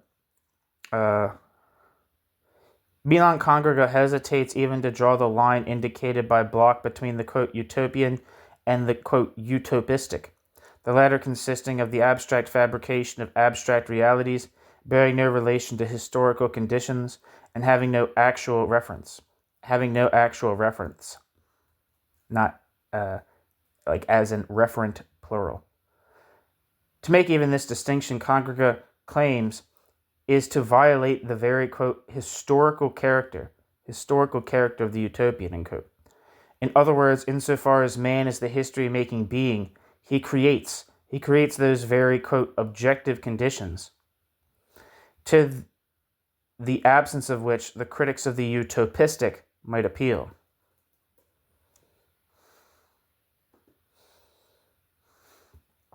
End footnote. While Congrega's rendering of the theory of praxis can be compared with the praxis group under that of Petrovich. While Congrega's rendering of the theory of praxis can be compared within the praxis group only to that of Petrovich, in terms of its internal consistency and distinctiveness, another approach worthy of note is that of Danko Grilic. In this case, the approach matches the man, placing a premium on the individualistic nature of praxis and the role of personal creativity. Accordingly, Grilic's strongest area is the theory of aesthetics. Indeed, instead of defining what praxis is, Grilic seems to prefer to specify what it is not. Quote, human practice stands in opposition to all that is passive, merely mediative, non-creative, all that is adaptation to the world and to its particular social conditions. ... It is an active interference with the structure of reality. Human practice is an active interference with the structure of reality. Human practice seeks to attain no ultimate and final, quote, results, no life of bliss in this or any other world, in paradise or some promised land. Danko Grilic, in a piece titled Practice and Dogma, published in Praxis International Edition, 1965. Jesus Christ. I'm not pronouncing words right today. In a highly provocative paper presented at the 1967 Korčula Summer School, Grilic attempted to draw a conceptual distinction between, quote, creativity and, quote, action. Creativity referring to the individual personal activity of negation, and praxis in the ontological sense in which it has been discussed above, and the latter designated a collective attempt by members of a group to achieve a common goal. Grillitsch seemed to think of these individual and social moments of praxis as mutually exclusive, especially when he argued that, quote, the obligations that proceed from a common desire, which are often accompanied by a peculiar yet comprehensible moral pathos, obligations which force, bracket, on us the standard of, in bracket, the success of an action, are always, in my opinion, an obstacle to individual creativity. End quote. Grillitsch. Not surprisingly, a few pages later, Grillitsch turned to Nietzsche, who in his view was a philosopher who spoke preeminently for the creative power of individual human negativity, to support his argument. Footnote. Grillitsch's fascination with Nietzsche is by no means restricted to this piece. Indeed, he may be said to have a minor obsession with Nietzsche.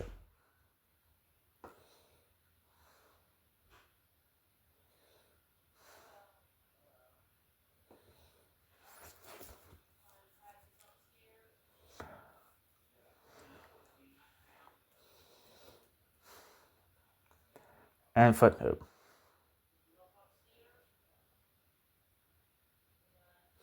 To be sure, Grillitsch went on to assert that on the, quote, social plane, as opposed to the individual psychological or ethical plane, the same dilemma between creativity and action was reckoned by Marx, notably in his skepticism of, quote, public opinion, end quote, and the meaning this term had acquired in 19th century England.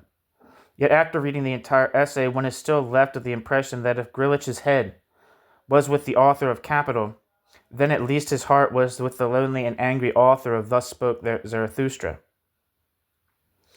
In the discussion following the presentation of his paper, Grillitsch came under sharp criticism from the Belgrade sociologist Vojislav Milic, himself a frequent contributor to Praxis, for what Milic described as a, quote, aristocratic attitude toward everyday human life, end quote.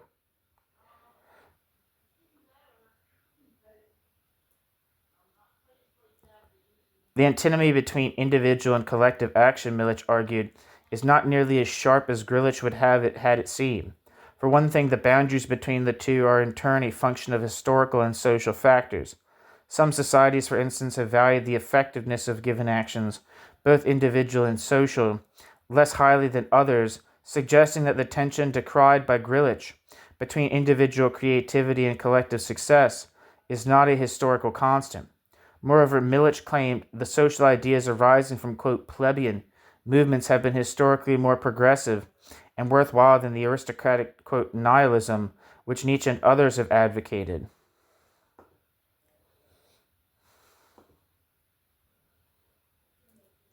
To return to Grillitsch's paper, however, it was precisely to the problem of radical social movements that its main thrust was directed. Concealed though this may have been by the rhetoric of individual creativity, Grillitsch had posed the question concretely in the following way. Quote, if a plan, an organization, or an institution always repress human freedom in some way, then must nevertheless the struggle against such institutions and against such a plan itself be planned and institutionalized. Must the struggle against bureaucratism itself necessarily become bureaucratized? Is the struggle against God possible, as Nietzsche would have said, without itself becoming God? End quote. Grillitsch. It was thus the vital historical problem of the institutionalization of revolutionary movements that Grillitsch was in fact addressing in his paper. In this context, the theoretical antinomy that he drew between individual creativity and collective action was, if overstated, readily understandable. It was, after all, to be the goal of the socialist revolution to guarantee, quote, the all-round development of the individual, end quote. But what kinds of institutions are consistent with that goal? Is it not the very nature of institutions that they seek to fix, order, preserve, and routinize certain human relationships and faculties and prevent the development of others? May we conclude that when Grillitsch so radically opposed the individual and the collective, Grillitsch was doing so not as an incorrigible pessimist, but rather as a social critic who had formulated the problem of the revolutionary movement in its sharpest and most unmistakable philosophical form. Although Grillitsch did not attempt to provide a clear answer beyond broad references to the principle of self-management, to the question of what specific institutional form is appropriate to the socialist revolution, he did state the minimal condition that such an institution would have to satisfy. It must be an institution free of dogma. Dogma for Grillitsch is the very antithesis of praxis. Quote, practice is, opposed to everything established, dogmatic, rigid, stauch, S-T-A-U-C, I don't know, once and for all determined, fixed standard, to everything which has become dug into the past and which has remained hypostatized, Man cannot, have the ambition to transform the world if he does not at the same time transform his own ideas and principles. End quote. Grillitsch, in the piece Practice and Dogma. Grillitsch's philosophical individualism, although perhaps extreme, is hardly unique among the Praxis Marxists. Indeed, one of the primary goals of, quote, socialist humanism, end quote, throughout Eastern Europe has been to demonstrate that seated in the very foundations of Marxism is a profound concern for the human individual, and to advocate a society where the, quote, free development of each is truly a necessary condition for the, quote, free development of all, end quote. While Lukács had emphasized the epistemological importance of the category of, quote, totality for Marxian social analysis, asserting that, quote, facts neither exist in isolation nor stand in simple isolated relationships with each other, the Praxis Marxists additionally find an ontological principle of totality pervading Marx's writings on the human individual, the cornerstone of all societies. Quote, totality, writes the Belgrade Praxis philosopher, there's a typo here, it says Milodan Ivotic, but there should be a letter, I'm not sure what that name starts with. Let's see if there's anything in the...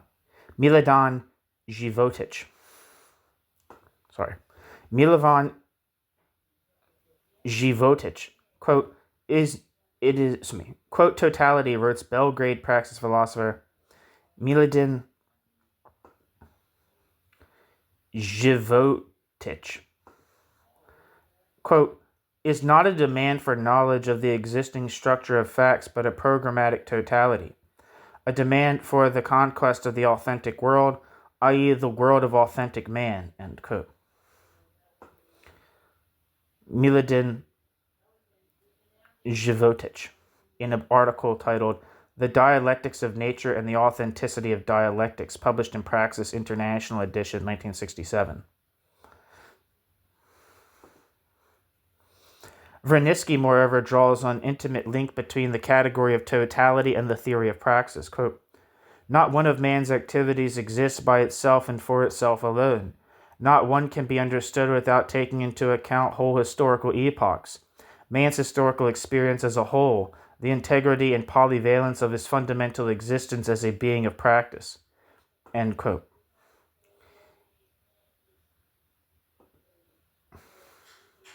Wait, did I ever read that? I don't know. I think I might have. Yeah. I don't know. I think I fucked up. Sorry.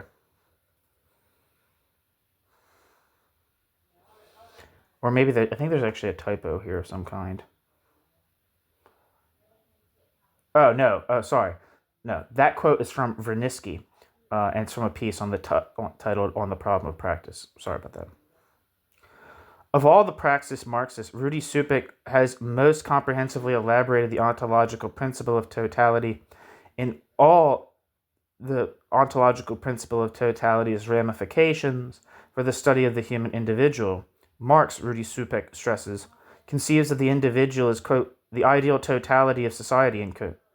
Conscious of the Hegelian origins of this concept of totality, Supek here refers not to a simple static entity, but instead to the dialectical interaction of moments of a single whole which is constantly in the process of becoming. In this sense, the human individual is to be conceived as a, quote, concrete universal, end quote, of his generic species being, as suggested by the following passage from the economic and philosophical manuscripts, quote, though man is a unique individual, and it is just his particularity which makes him an individual, a really individual communal being, he is equally the whole, the ideal whole, the subjective existence of society as thought and experience. He exists in reality as the representation and the real mind of social existence, and as the sum of human manifestations of life. The particular individual is only a determinate species being. The particular individual is only a determinate species being, and as such he is mortal. End quote. Marx, in the Economic and Philosophical Manuscripts of 1844. This, quote, species being, the social existence of man, is the vital link between the individual and the larger totality of society. Thus, Supek claims that for Marx there are, quote, two totalities standing in a concrete dialectical relation to each other, and whose nature can be determined only by the science of society. Unquote. Neither totality, however, is historically static or eternal. Rather, each is a function of the existing social relations of production and the possibilities which they offer for further human development. In revolutionary praxis, the individual engages in an act of, quote, totalization and, quote, universalization. He seeks to reach beyond his actual determination and the limits imposed on him by the existing structure of society to possibilities offered by that same society for the full development of his powers as a complete human being. In this sense, indeed, man as a, quote, totality is what Supek has referred to elsewhere as, quote, man without social measure, end quote. Rudy Supek, The Being of Praxis.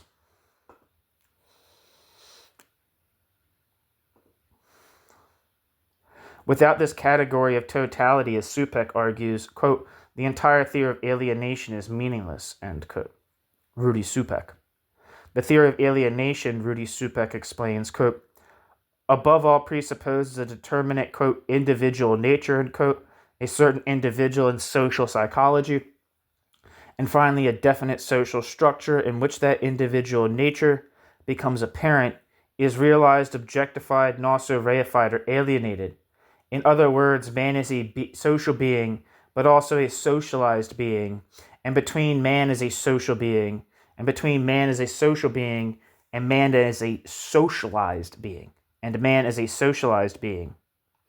There is a certain dialectical relationship which Marx expressed in his theory of alienation, end quote.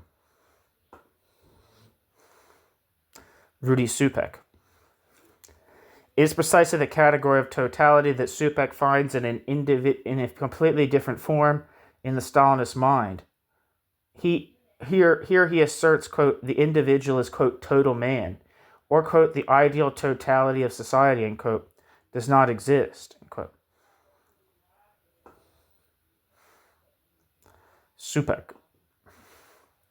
The totality of society is hypostatized in the existing structure of the party state and its highest organs, and ultimately in the person of a single man, demands the total obedience of the individual to an external authority and cannot tolerate the existence, even if dialectical in form, of the individual as a rival, quote, totality, end quote.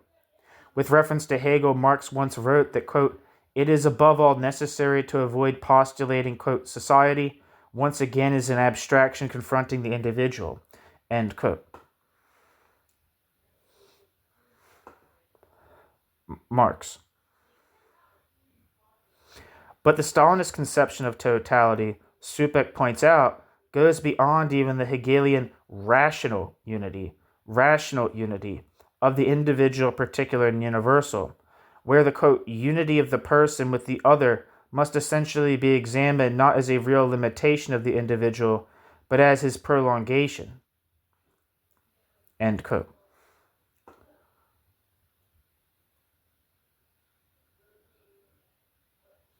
Hegel, and that quote is from, and that's cited in a piece. That quote is from Hegel's Differences Between the Systems of Fichte and Schelling.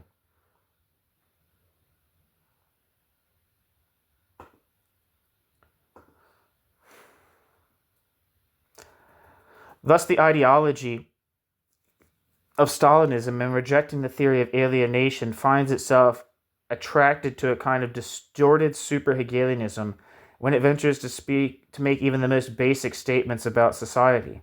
As Supek and many of his Praxis colleagues have argued, the basic shortcoming of Stalinism is that Stalinism fails to understand the crucial role played by the human individual in making society itself a living reality.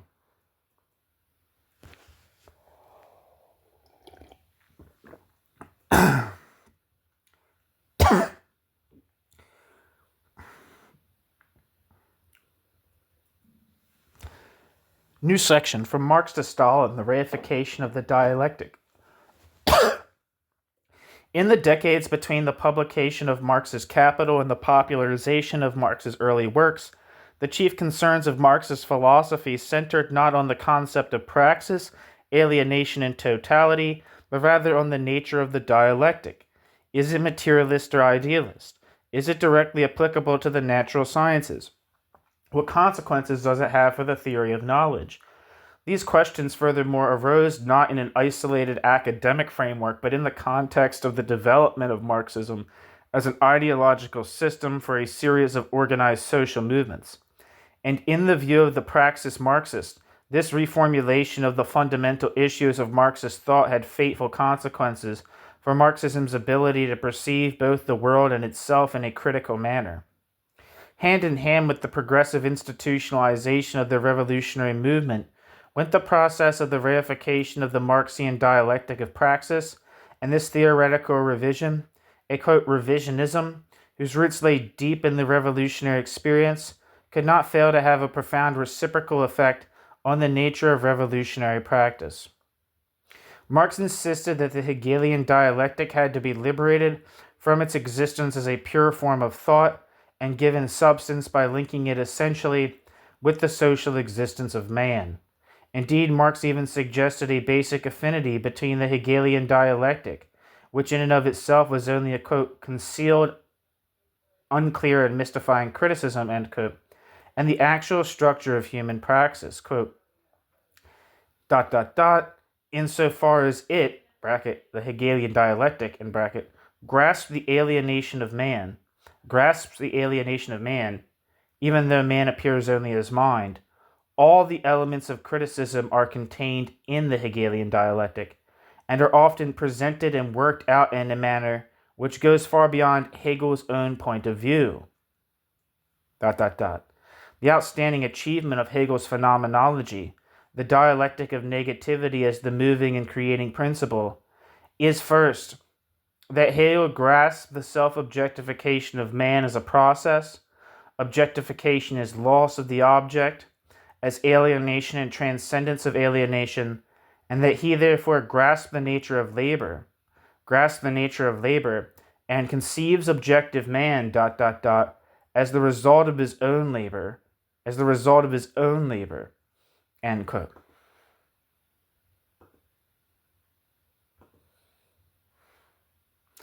Marx. Thus the locus of the dialectic in Marx's understanding was none other than man himself, and the, quote, dialectic of negativity, end quote, nothing but the real act of negation and transcendence in which man engages as a being of praxis. Any conception of the dialectic which considers the dialectic to be a form existing independently of and above man must therefore be viewed as a departure from Marx's own intentions and a misunderstanding of the humanist core of Marx's thought.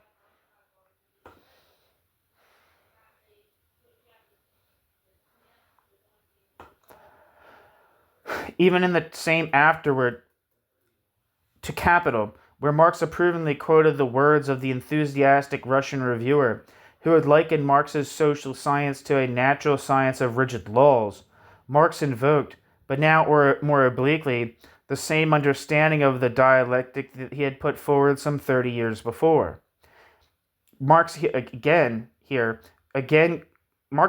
credited Hegel with discovering and presenting the form of the dialectic, but insisted that it, quote, must be turned right side up again if you would discover the rational kernel within the mystical shell, end quote. This, quote, rational kernel, end quote, was precisely the theory of praxis that Marx had elaborated in a more abstract form in the early manuscripts, and that he was now endowing with living substance in his massive study of the capitalist system, only because the very structure of praxis is one that involves human negativity and creativity, alienation and its transcendence, could Marx state with full confidence that the dialectic, quote, is in its essence critical and revolutionary, end quote. Over the years, however, this human and profoundly critical content of the dialectic gradually gave way to another, more impersonal dialectic which stressed above all the disembodied form of dialectical, quote, laws, and sought to apply them to the most diverse phenomena, both natural and social. Engels particularly comes to mind in this regard, with Engels' illustration of the working out of the dialectical, quote, laws, using examples such as the grain of barley, the orchid, the butterfly, the geology history of the earth, and calculus, only followed by illustrations from social history. The, quote, negation of negation, end quote, for Engels was much more than one of the component principles of human praxis, finding its meaning precisely as part of the structure of praxis. For Engels, it was rather, quote, an extremely general ... law of development of nature, history, and thought, a law which, as we have seen, holds good in the animal and plant kingdoms, in geology, in mathematics, in history, and in philosophy, ... end quote. Engels.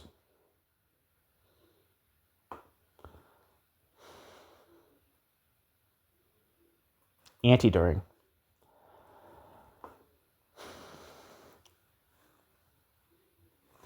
It was Engels' concept of a, quote, dialectic of nature, end quote, furthermore, that Lukács categorically rejected, inducing Lukács to differentiate sharply between nature and society and the applicability of the dialectic to each.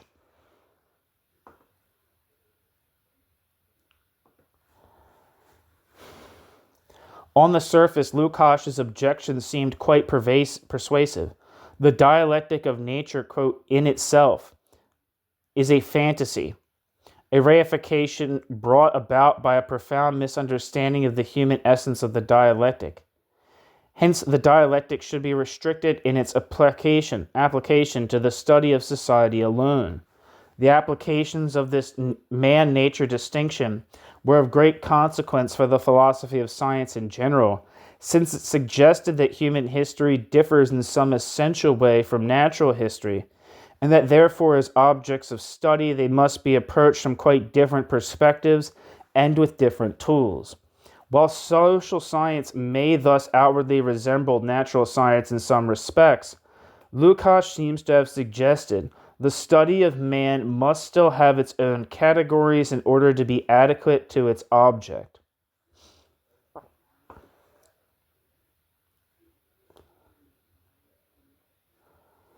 Footnote: for a useful summary of Lukács' critique of science, see Andrew Arato's article, Lukács' Theory of Reification, published in Telos in 1972. Footnote.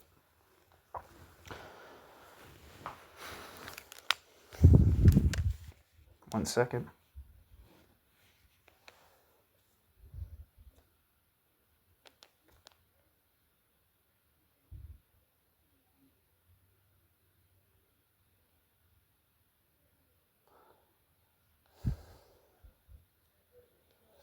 I'm sorry, I wanted to find out how long I'd been reading. Okay. Sorry about that. Anyway, back to the text. At no point, however, would it seem that the Praxis philosophers wished to posit concepts of man and nature as mutually exclusive as they were for Lukács.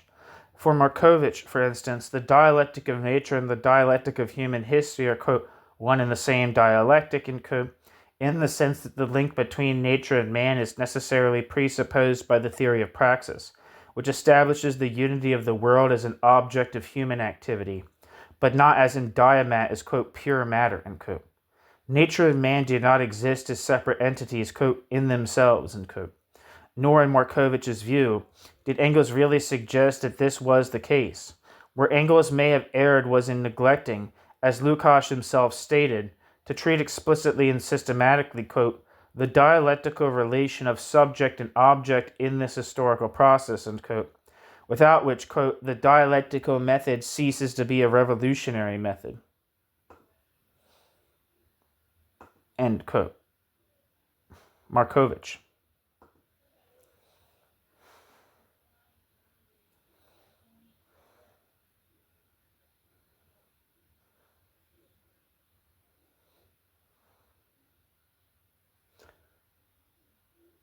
Far from stating that natural objects exist independently of man, Engels, as Markovitch notes in his defense, most eloquently stressed that, quote, nature as such, end quote, can have little meaning for man beyond his practical relationship to nature, as in the following passage, quote, but it is precisely the alteration of nature by men, not solely nature as such, which is the most essential and immediate basis of human thought, and it is in the measure that man has learned to change nature that his intelligence has increased, end quote. Engels, The Dialectics of Nature. Footnote. Engels argues that all science arose as a consequence of human needs, end footnote. While the theory of praxis may indeed presuppose objects initially existing independently of man, Markovitch suggests that this fact is immaterial and even logically incapable of being substantiated since, quote, everything that we can say about them, bracket, such objects, end bracket, and everything that we in fact say about them in ontology and the particular sciences is knowledge about them as products of practical activity, ... Our knowledge about them is the result of our practical experience, the result of description and explanation that developed from that experience, end quote. Markovitch. Thus, while Engels, in Markovitch's view, might justly be accused of having diminished the significance of human praxis in his considerations of the form of the dialectic, Markovitch finds little else with which to fault Engels on matters of substance. Indeed, the general tendency of praxis Marxism is to find the roots of the degeneration of the dialectic not in Engels himself, but in a much larger and more far-reaching problem of revolutionary praxis, the institutionalization of the revolutionary movement. Footnote. With the possible exception, let me make sure I'm reading the right one. With the possible exception of Congrega, who at the 1960 Bled Conference on the Theory of Reflection decried what he described as Engels' return to an eclectic mixture of 18th century mechanism and classical idealism, Congrega asserted that, quote, the dialectic is not self-movement. The dialectic is not self-movement, but the self-activity of historical man. End quote. Congrega.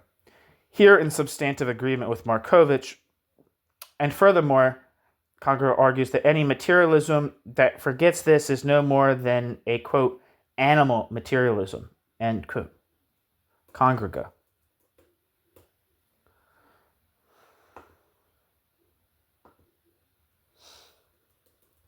Among the praxis Marxists, the strongest case for this connection between revolutionary theory and praxis is made by Miladin.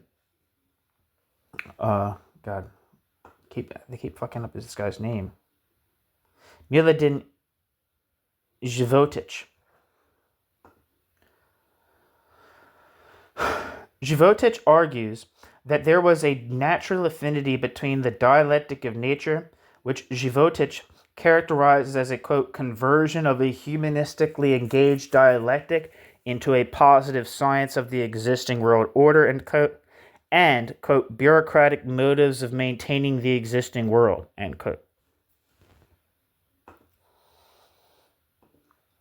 Indeed, the posture of bureaucracy as the end result of institutionalization toward the world surrounding it is one which apparently differs sharply from the idea of praxis, where the latter involves the simultaneous transformation of the external world as well as a transformation of self.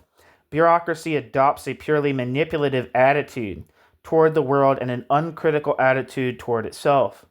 It does not question its own existence, having persuaded itself that it performs a necessary and vital function for society. This worldview is characteristic not only of fully developed bureaucracies, but also, although perhaps to a lesser degree, of revolutionary organizations that may be only partially bureaucratized. The ideological legitimacy of such institutions often depends on the extent to which they can claim to possess correct knowledge of the existing state of affairs. Under such circumstances, the quote, unity of thought, end quote, takes on as much importance to the revolutionary movement as the quote, unity of action, end quote. This development of an intra-institutional ideology, particularly in Marxist movements, has had important epistemological consequences as well.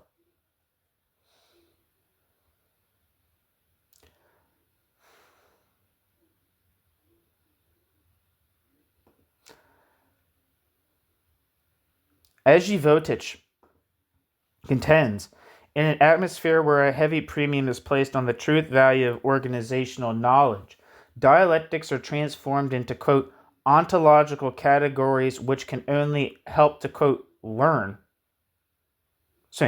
Quote, ontological categories which only help to, quote, learn, and not to destroy revolutionarily and critically the most general structure of the world.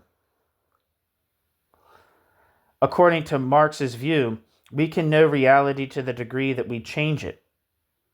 End quote. Životić.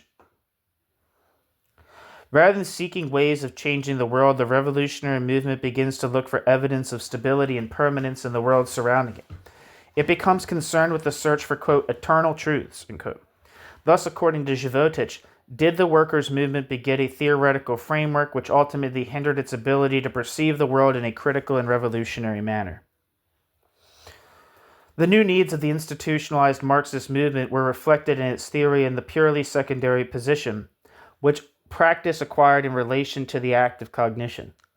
Ironically, the thesis of the primacy of matter over consciousness adhered to by the proponents of, quote, diamat seemed to result in the primacy of the knowledge of truth over practice, and thereby in a step backward from Marx's revolutionary theory of praxis to the contemplative stance of German idealism. Petrovich finds this problem as having first arisen with Engels, who in his essay on Feuerbach posed too strict a dichotomy between materialism and idealism, matter and consciousness, with the questions, quote, is our thinking capable of the cognition of the real world? Are we capable in our ideas and notions of the real world to produce a correct reflection of reality? End quote. Petrovich observes, quote, the formulation of the question clearly indicates Engels' reply.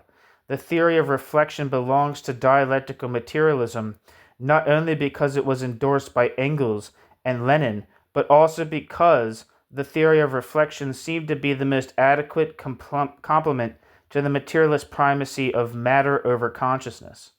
End quote. That last quote was from Petrovich. The one before it was from Engels, from the piece Ludwig Feuerbach and the End of Classical German Philosophy.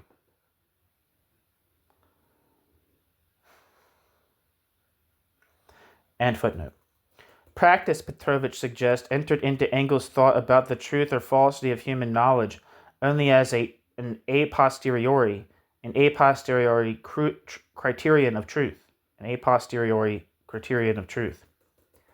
As the most adequate and certain mode of verification of knowledge which is acquired prior to that practice on the basis of sense perception. The principle of practice was thus relegated to a position where practice is merely a means of attaining more certain knowledge, rather than being a constitutive element of knowledge itself, while cognition took on the appearance of being an essentially passive activity. Whereas Marx and the early Engels had ascribed to cognition an active and even normative character, in the later Engels there were signs of a reversion to what Wernicke calls, quote, a pre-Marxian theory of reflection which totally vulgarized the entire problematic, end quote. Wernicke. The idea of practice as the criterion of truth moreover, was most amenable to institutions whose legitimacy was based, partially or wholly, on a claim to true knowledge of the world. It also tended, as Stoyanovich points out, to be self-perpetuating and self-serving. One might well ask with Stoyanovich how practice can be a neutral arbiter of truth, where the, quote, evaluation of practice is subjected to the hierarchical principle, end quote, and where the organization claims to exercise by right a monopoly over the revolutionary practice of the movement.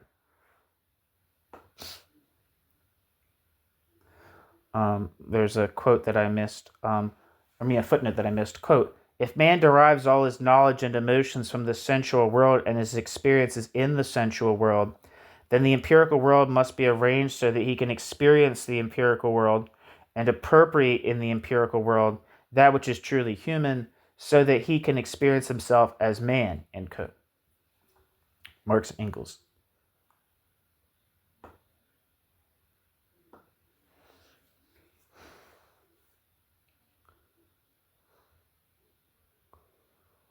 I'm not sure exactly where I stopped.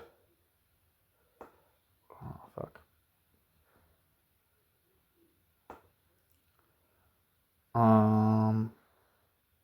Fuck. That last quote, quote, a pre-Marxian theory of reflection which totally... Sorry, I'm just going to read. I might be rereading some stuff. Whereas Marx and the early Engels had ascribed to cognition an active and even normative character, in the later Engels there were signs of a reversion to what Vranitzky calls, quote, a pre-Marxian theory of reflection which totally vulgarized the entire problematic, end quote. The idea of practice as the criterion of truth, moreover, was most amenable to institutions whose legitimacy was based, partially or wholly, on a claim to true knowledge of the world. It also tended, as Stoyanovich points out, to be self-perpetuating and self-serving. One might well ask, with Stoyanovich, how practice can be a neutral arbiter of truth, where, quote, the evaluation of practice is subjected to the hierarchical principle, end quote, and where the organization claims to exercise by right a monopoly over the revolutionary practice of the moment. Of the movement.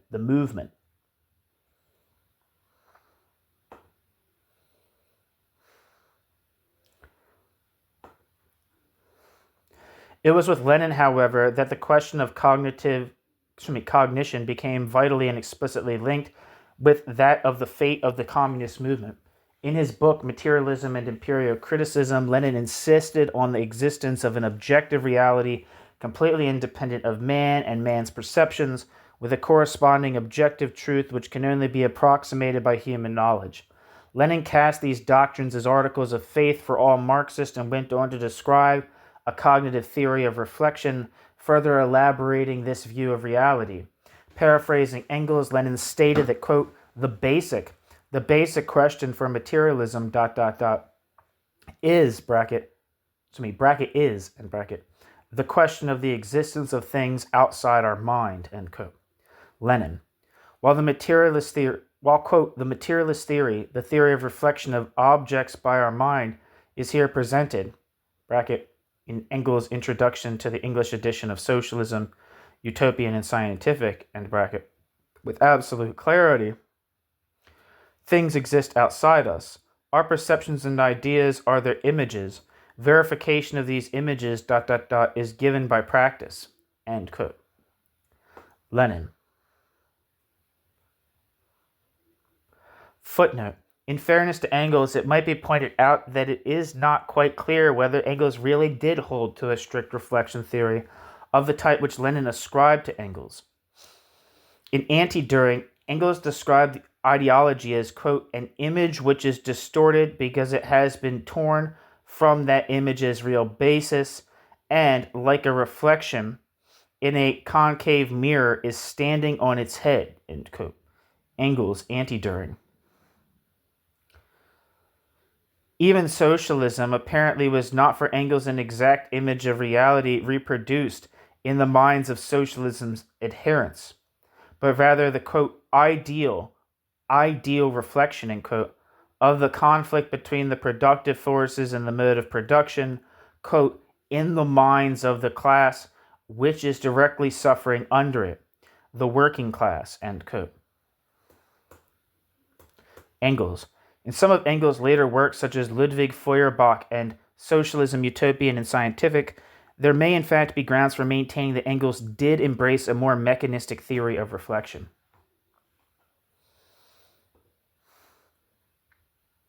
End footnote. Lest there be any doubt in the mind of his readers about the centrality of the theory of reflection, Lenin made this ex cathedra pronouncement, quote, "From this Marxian philosophy, which is cast from a single piece of steel, you cannot eliminate one basic premise, one essential part, without departing from objective truth, without falling prey to bourgeois reactionary falsehood," end quote. Lenin.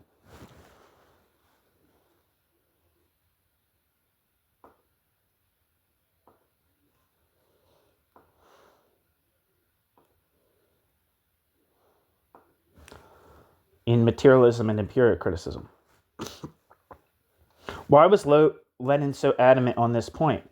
As Kongerga pointed out in the 1960 discussion at Bled, the very question of the objective existence of an external world independent of man is religious in tone and rests ultimately on a theological solution, as in Descartes demanding faith rather than knowledge. Quote, "This is not at all a question!" exclamation point.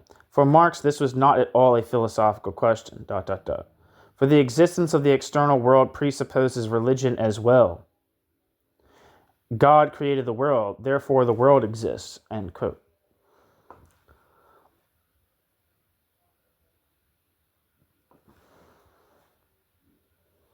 Kongerga.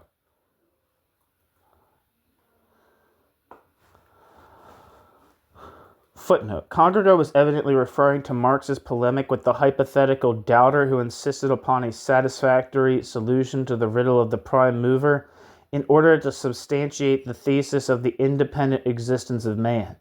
Marx's reply was that the, quote, "question is itself a product of abstraction, ... Ask yourself whether your question does not arise from a point of view to which I cannot reply, because it is a perverted one, ... If you ask a question about the creation of nature and man, you abstract from nature and man. You suppose them non-existent, and you want me to demonstrate that they exist. I reply, give up your abstraction at the same time you abandon your question." End quote. Marx. End footnote. The quote religion, which Kongerga seemed to have in mind here, was that of the Leninist vanguard party, whose authority ultimately rested on the degree of correctness which its adherents attributed to its pronouncements about social reality. This especially held true for the workers, whom Lenin took to be incapable of conceiving of the class struggle within a framework more general than that presented by their immediate experience.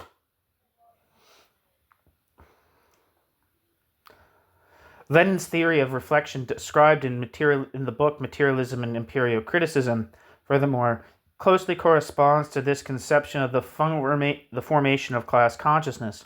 If one derives consciousness only from, quote, "reflections" of the external world transmitted to the mind through sensual contacts with that reality, then the scope of individual consciousness is inevitably limited by the very finiteness of human existence.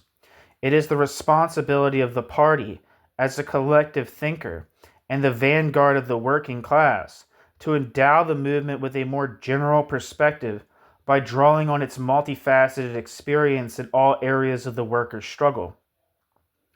As Petrovich observes, Lenin eventually came to realize the inadequacy of a simple reflection theory when he stated in his philosophical notebooks that, quote, "man's consciousness not only reflects the objective world, it also creates it," end quote. Lenin.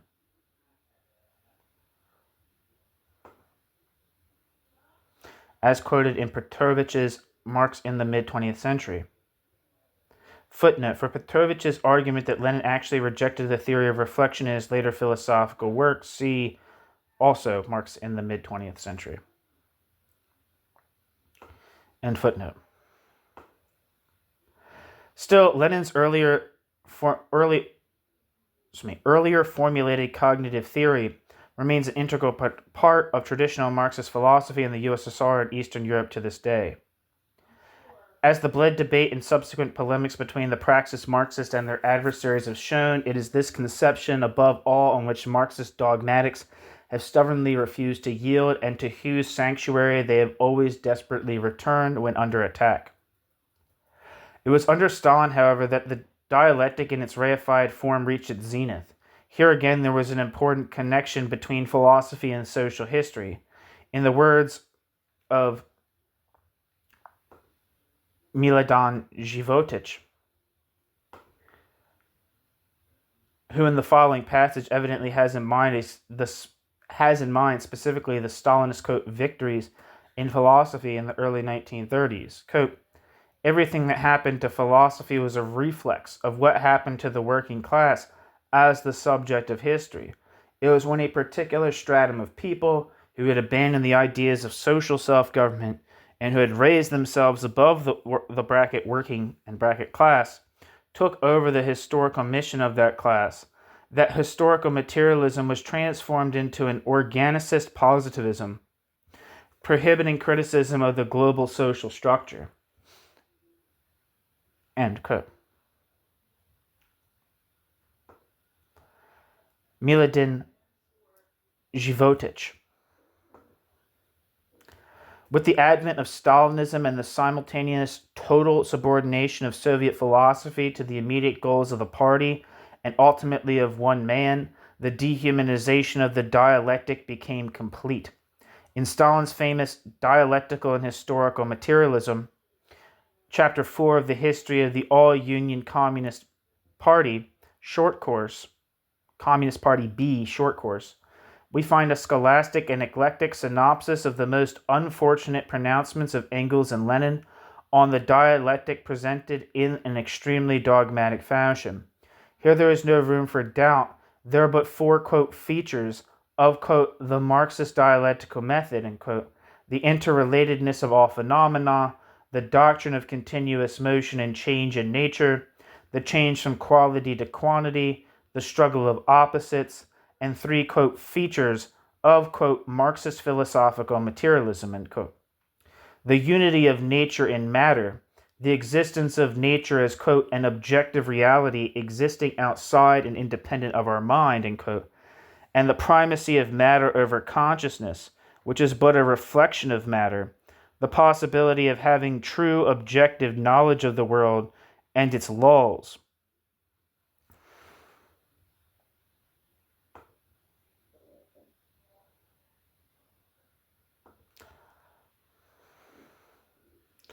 These properties of the dialectic seem, in this version, to exist independently of man or even of any specific natural reference in the pure form in which they are described. Instead, they are, quote, illustrated by examples from nature and, quote, extended to the study of society. The truth of Petrovich's observations about the conceptions of Engels, Plekhanov, and Lenin is ever more certain with Stalin. Quote, dialectics, is neither only a method nor only a logic or theory of knowledge, but also ontology. Its essential aspect or element is the conception that there are certain most general, quote, dialectical, end quote, laws according to which everything that exists changes and develops. End quote. Petrovich.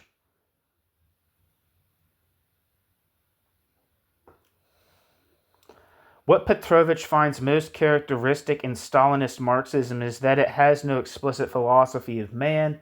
Instead, it is, quote, a combination of, quote, dialectical materialism and abstract philosophical ontology, gnoseology, and, quote, historical materialism, and, quote, an unphilosophical economistic understanding of history, end quote.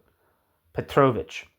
Petrovich argues that the concept which Stalin's philosophy does hold implicitly of man is purely one of man as an economic animal who is totally subject to certain absolute laws of social development.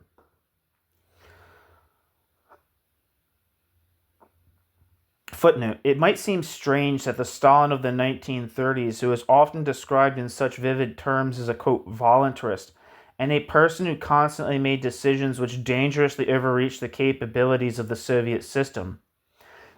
See, for instance, in Roy Medvedev's book, Let History Judge the Origins and Consequences of Stalinism, should have adhered to a philosophical system in which man is inextricably bound to inexorable laws of social development. Životić attempts to explain this anomaly by pointing to the pragmatic and self-justifying nature of the Stalinist dialectic, which applied the category of necessity to itself only a posteriori. Quote, the voluntarism of, charismatic, rule, cloaks itself in objectivism. All that happens takes place according to a law of necessity, end quote. Životić. Z.A. Jordan, whose book is on this channel, similarly argues that in dialectical materialism, voluntarism in practice and idealism in theory are mutually reinforcing elements. See Z.A. Jordan's The Evolution of Dialectical Materialism. A sociological explanation that is, just by the time of the appearance of Stalin's dialectical and historical materialism, Soviet society had entered into its post-transformational stage, is also helpful in accounting for the apparent discrepancy.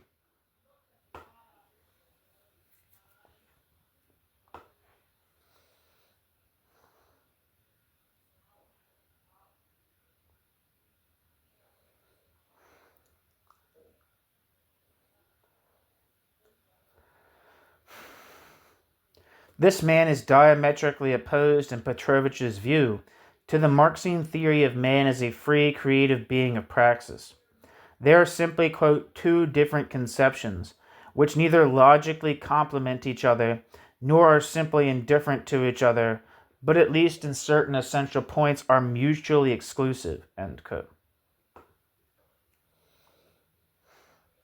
Petrovich.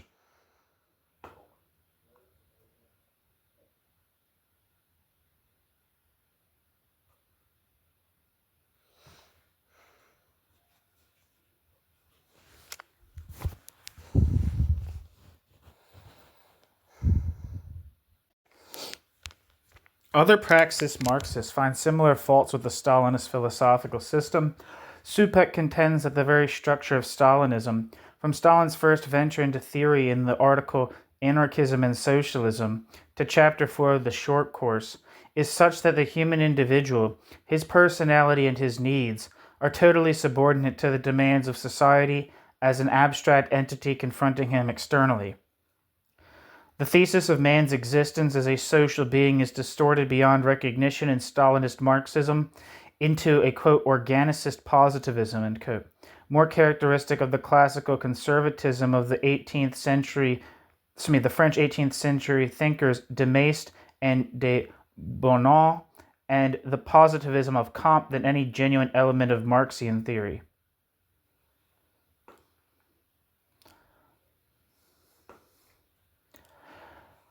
Another deficiency commonly mentioned by Praxis Marxists is that in Stalin's essentially metaphysical setting forth of the features of the dialectic, one, quote, feature is totally absent, which even Engels had mentioned explicitly, the negation of the negation.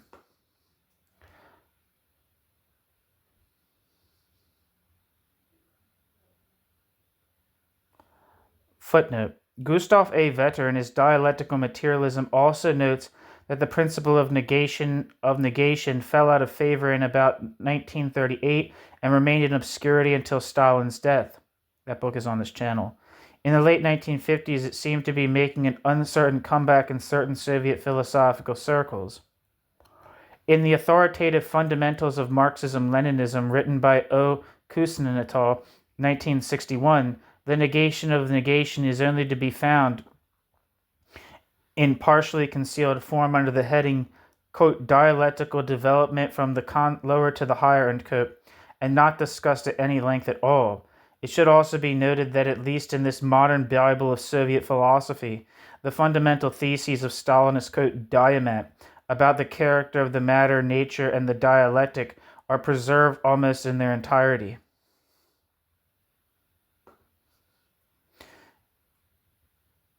End footnote. The reason for this omission, it would seem, stemmed from Stalinism's completely uncritical attitude towards itself as a social system. Supek suggests that at the root of Stalinism's failure to understand the humanist essence of the dialectical in theory is precisely the same aversion to real substantive self-criticism. Quote, "Why can this Marxist orientation not tolerate the theory of alienation? The reasons are quite simple. The theory of alienation contains within itself a humanistic critique of statism, in addition to a critique of the positivistic subordination of the personality to the mass or to society. Stalinism, however, can tolerate neither." End quote. Supek. The rearguard action of Soviet philosophy against the theory of praxis and alienation, which at times even assumed the form of an offensive against the journal Praxis itself, has been waged on two fronts. One typical objection is political, consisting of an effort to restrict the analytical critical category of alienation to bourgeois society. Elaboration of this side of the question is best left to the next chapter of this study. The philosophical objections of, quote, Dissent to the theory of praxis are of a different order. First, the claim is often made that the anthropological approach to alienation, with its talk of, quote, human nature and, quote, human essence, elevates alienation to the level of an abstract theoretical category devoid of any social and historical content. Proponents of this view see, quote, philosophical anthropology, and, quote, as closely akin to the ideas held by Feuerbach on human nature, which Marx criticized in the Theses on Feuerbach, tending moreover to identify any theory of alienation with modern existentialist philosophy. If praxis Marxism were to consist solely of theoretical musings on human nature, these might indeed be valid observations, but the fact is that there is no lack of social content in the writings of the praxis thinkers, as will become evident in subsequent sections of this study. Indeed, it might be said that the disdain with which discussion of, quote, human nature is treated by Soviet philosophers testifies only to their own static, undialectical concept of, quote, nature. Thus, the Stalinist heritage of the reification of human activity and its products appears in the manner in which Soviet philosophy relates to other schools of thought. In explicating other theoretical objections of Soviet philosophy to praxis Marxism, at least one Soviet philosopher is reasonably accurate in her allegations. Quote, they see Marxist philosophy not as the science of the most general laws of development of nature, society, and human thought, as a method of scientific knowledge and the revolutionary transformation of the world, but as a philosophy of, quote, free creative activity, end quote.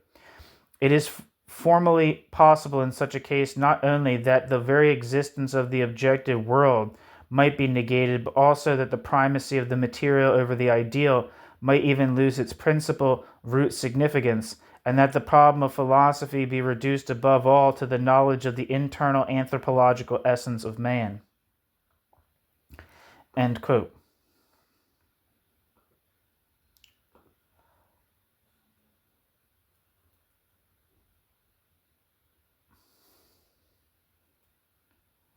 Ivanova. There's a footnote that I missed.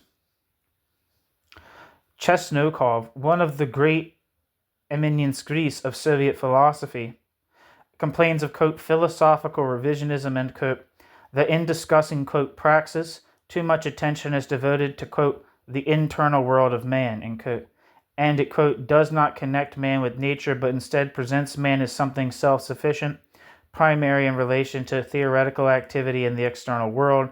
Further, practice loses its concrete historical form, end quote. Chesnokov.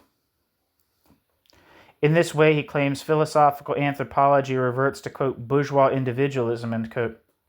For comments in the same vein by a Polish, quote, Dissent adherent, see Surin Zurawicki. Something in Polish, I guess. End footnote. Certainly this characterization is reasonably close to the facts. That it should be intended as criticism only speaks of the rigidity of Soviet philosophy itself, and that, quote, revolutionary transformation, end quote, should be seen as being at odds with, quote, free creative activity, end quote, only substantiates Petrovich's statement, quoted earlier, that what is involved here is the confrontation of, quote, two different conceptions, which, at least in certain essential points, are mutually exclusive, end quote. Petrovich. Indeed, they would seem to be irreconcilable, for according to Markovich, quote, the basic question of philosophy, according to Marx, is not the relationship between matter and mind, but the relationship of man toward the world, end quote. Markovich. Quote, the dialectic Ranisky writes, quote, is eminently critical, and that it is absolutely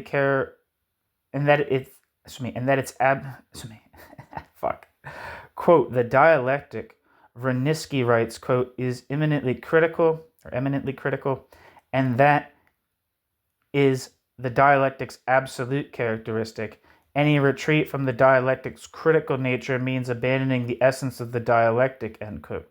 Ranisky. The Praxis perspective on Soviet philosophy might reveal the converse to be true as well. Any retreat from the essence of the dialectic, which is at base humanist in character and which derives from the very structure of human activity, means in abandoning its critical nature.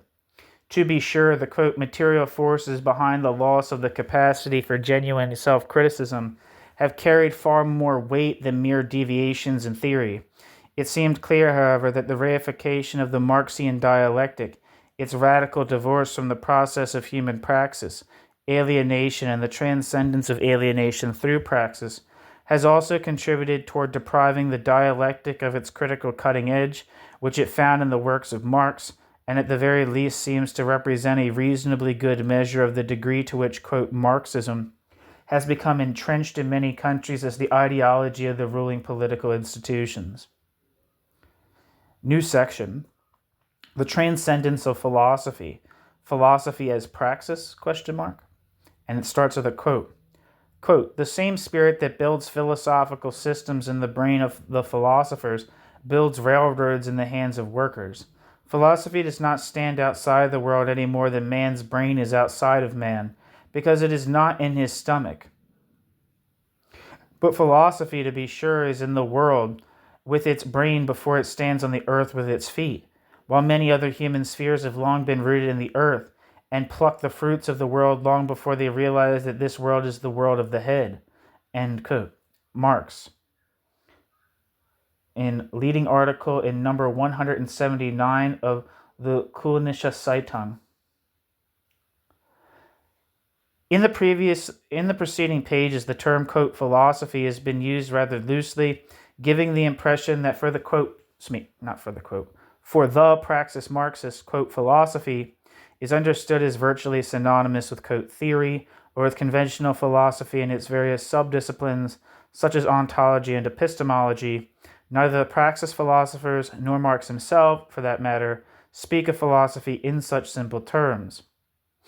The praxis philosophers are quite aware that at the very core of Marx's revolt from Hegel and his maturation as an autonomous thinker lay Marx's rejection of the contemplative attitude of Hegelian philosophy, its passive faith in the, quote, cunning of reason, end quote, and its illusion that, quote, it could realize philosophy without abolishing philosophy, end quote.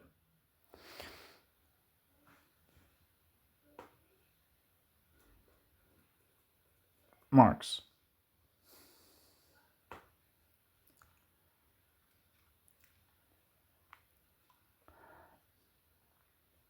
Unlike Marx, however, the praxis Marxist attitude toward philosophy has been conditioned by their need to arrive at a definition of philosophy that is not inconsistent with their vocation as philosophers.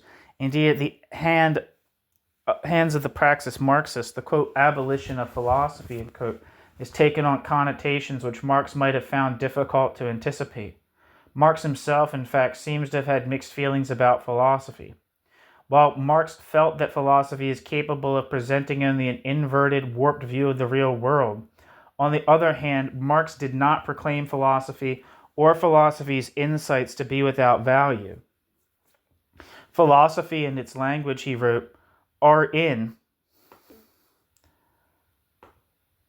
a certain sense, quote, manifestations of actual life, end quote. Although, to be sure, not simple, quote, reflections of an external reality.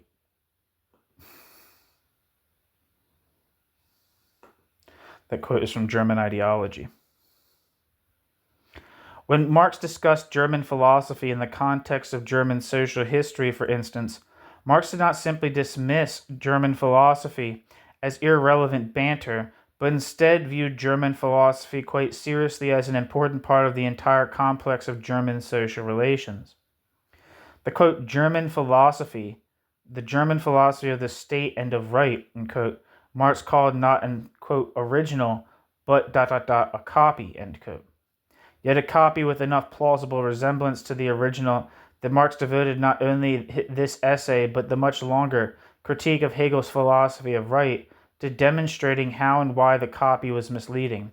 Marx saw the distortions inherent in philosophy as a consequence of the need of the ruling classes for elaboration of an ideological picture of the world, the division of labor, and especially the quote, exclusive systematic occupation with these thoughts on the part of ideologists and philosophers, end quote. Marx, German Ideology. In this sense, philosophy is a form of alienation, a fragmentation of the real world. Quote, the philosophical mind is nothing but the alienated world mind thinking within the bounds of its self-alienation, i.e. conceiving itself in an abstract manner. The philosopher himself, an abstract form of alienated man, sets himself up as the measure of the alienated world. End quote. Marx.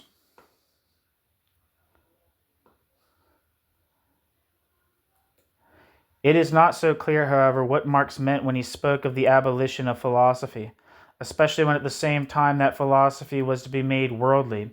The world has to be made, quote, philosophical. For if Marx's claim that, quote, you cannot abolish philosophy without realizing philosophy, end quote, is to be taken seriously, then it must mean that philosophy will remain in some form, although perhaps not in its, quote, alienated form, as a standard by which reality may be judged. Rudy Supek points in the direction of a possible answer to the dilemma when he asserts that Marx was referring specifically to the abolition of philosophy as a mystification, especially the mystification of social reality inherent in the, quote, bad consciousness, end quote, of the Hegelians and young Hegelians alike. Clearly, then, if philosophy is to remain as a criterion of the real world, it must lose its ethereal and purely contemplative character, abandoning its posture of remoteness from the actual problems of humanity and planting its feet firmly in the world in which man lives.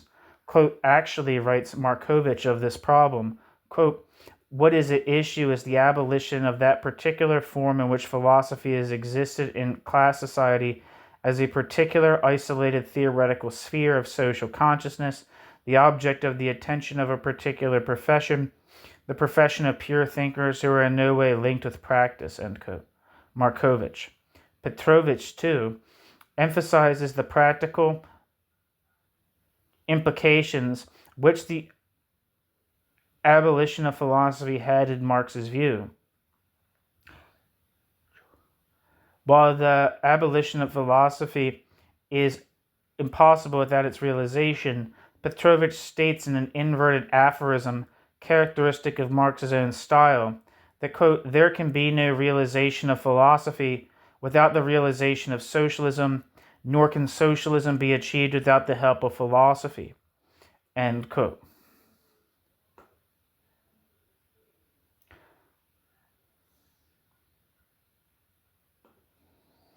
What kind of philosophy can fulfill this role of remaining philosophy while being more than, quote, mere philosophy?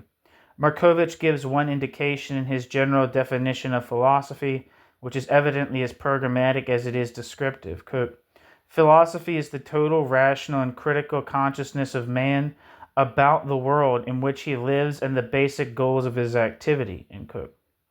The possibility of philosophy in Markovich's view derives from the fact that man is, quote, the only being who can have an ideal, end quote.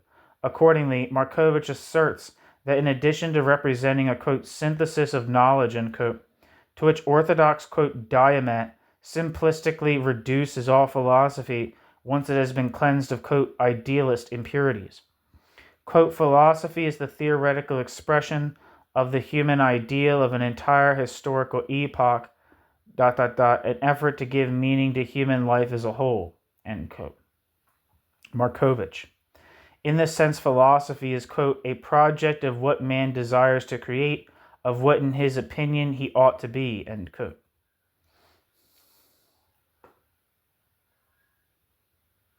Markovich. For Markovich, then, philosophy is or can be not merely speculative and passive toward the world, but can assume an active role in the sense that it formulates and gives expression to the ideals of human existence.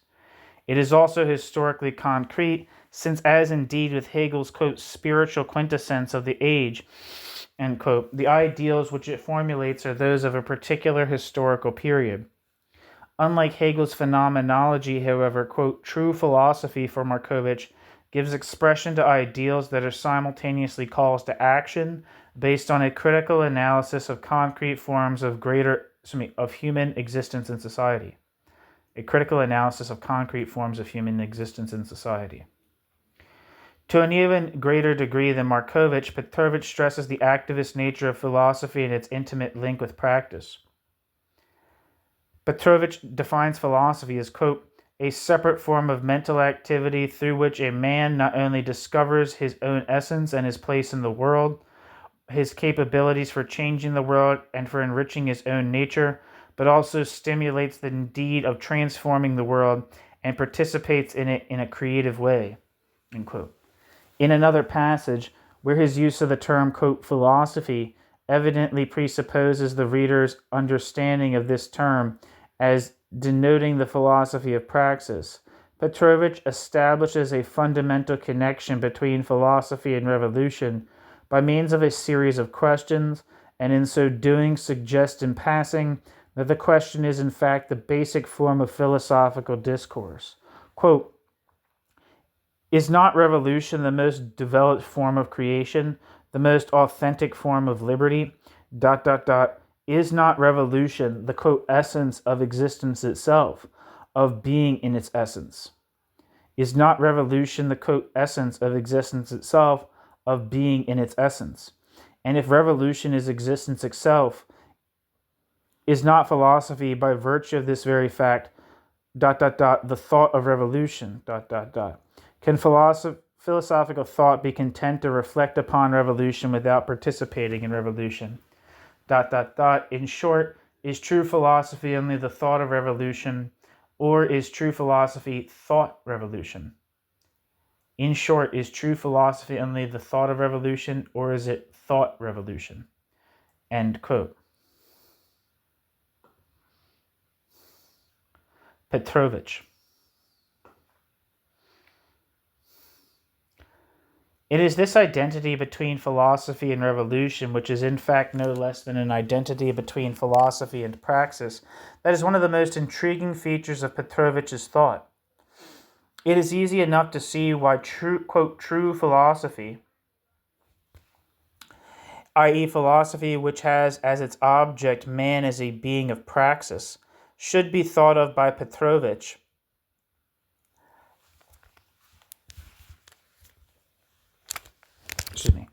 as a precondition of praxis itself under certain circumstances, particularly where human alienation has proceeded so far that it is necessary simply to bring man back to a consciousness of himself as an integral and creative being.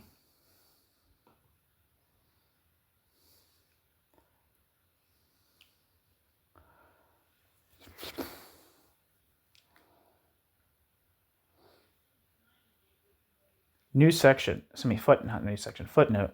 Quote, socialism, wrote Marx, quote, ... begins from the theoretical and practical sense perception, the theoretical and sense perception of man and nature as essential beings, end quote. Marx, Early Writings. On these grounds, it would seem that Petrovich would find himself in disagreement with Avenari's thoughts on Marx as a philosopher, for Avenari sees Marx's philosophical activity merely as a prelude to praxis, but not as a mode of praxis itself.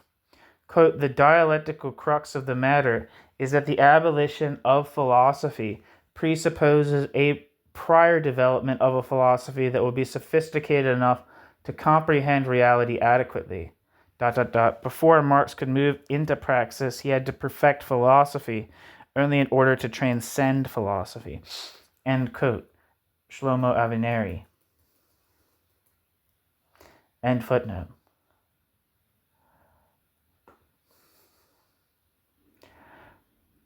But in what sense is philosophy in itself, quote, thought revolution, end quote? Is this not inconsistent with Marx's own attitude toward philosophy, as expressed in the 11th thesis on Feuerbach, that, quote, the philosophers have only interpreted the world in various ways. The point is to change it, end quote. It would seem that this is where Petrovich parts ways with Marx. Indeed, Petrovich has gone so far as to challenge the first half of Marx's dictum. Quote, is not, end quote, Petrovich asks, quote, every philosophical interpretation necessarily a certain change and even a creation of the world, end quote, Petrovich. Later, Petrovich argues, quote, an interpretation of the world that does not change the world is both logically and empirically impossible. When man interprets the world, by this very fact he changes at least his conception of the world. In changing his conception of the world, he cannot help changing his relation to the world as well, and in changing his conception and his behavior, he influences the conception and actions of other people with whom he is in different relationships. ... Is he, man, in the world only when he eats, sleeps, and carries out his animal functions, and outside the world when he thinks and interprets the world? End quote. Petrovich.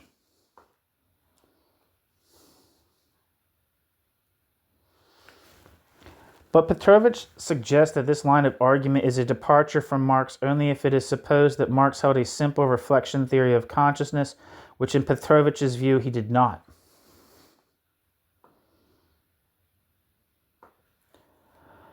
To make clearer what Petrovich leaves only implicit, it might be pointed out that Marx conceived of thought itself as a form of production, as one of the several forms of appropriating the, quote, object, and hence of appropriating human reality.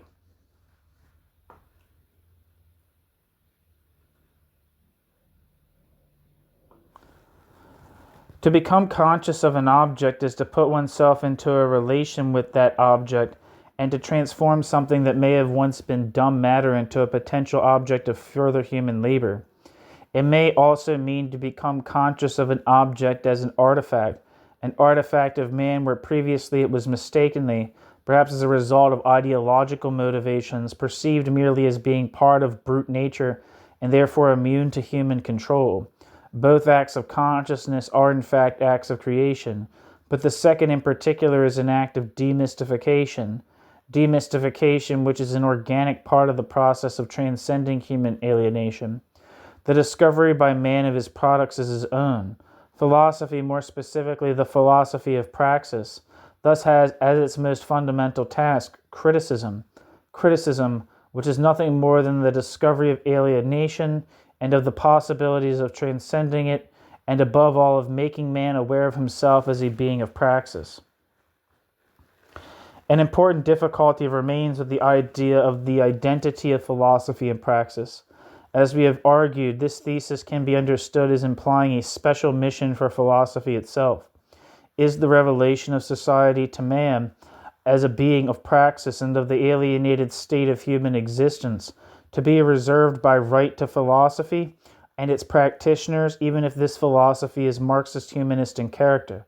Is philosophy, because of its broad scope, its professional concern for the general problems of human existence, and indeed its very remove from the immediate practical problems confronting man in society, in some way better suited to inform men of their condition than are other spheres of inquiry, or indeed than are those men themselves through their own self-activity?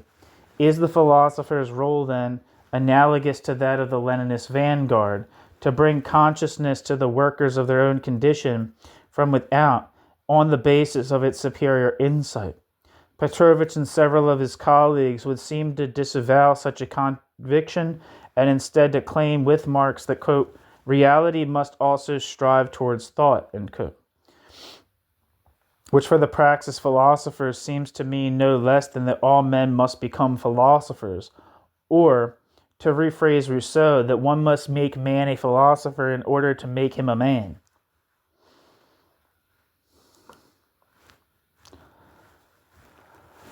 Footnote. Rousseau had said of his theory of natural right, quote, "In this way, one is not forced to make man a philosopher before making him a man," end quote.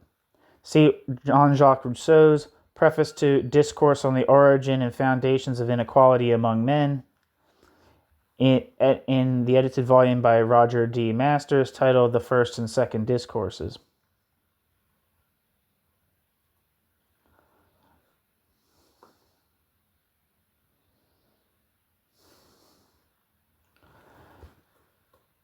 End footnote. In reply to this criticism, most Praxis Marxists would seem to assert that with the transcendence of philosophy, philosophy would lose its character as a special sphere of social existence divorced from other spheres.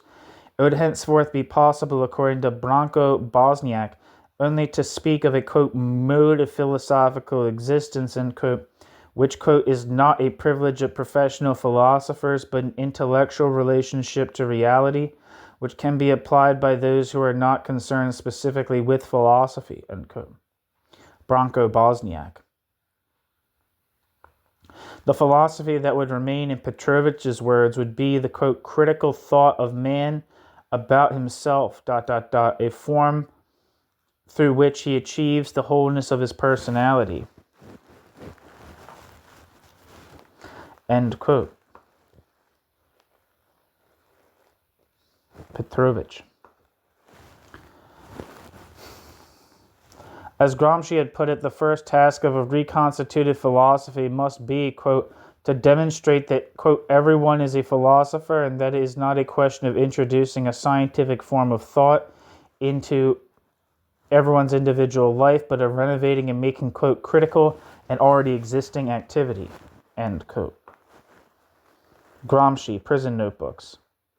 Footnote. The role of philosophy as criticism is also emphasized by the French Marxist Henri Lefebvre in the book The Sociology of Marx with regard to the transcendence of philosophy. Quote, the speculative, systematic, abstract aspects of philosophy are rejected, but philosophy does not just vanish as if it had never been.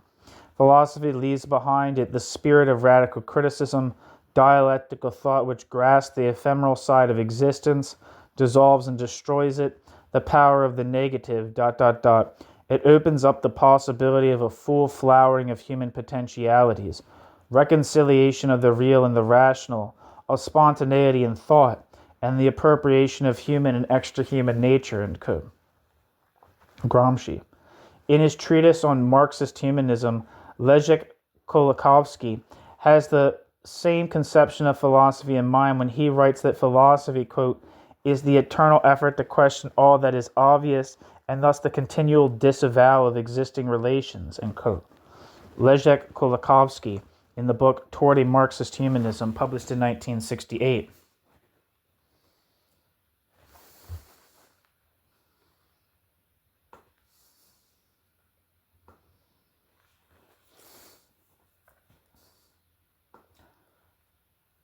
End footnote.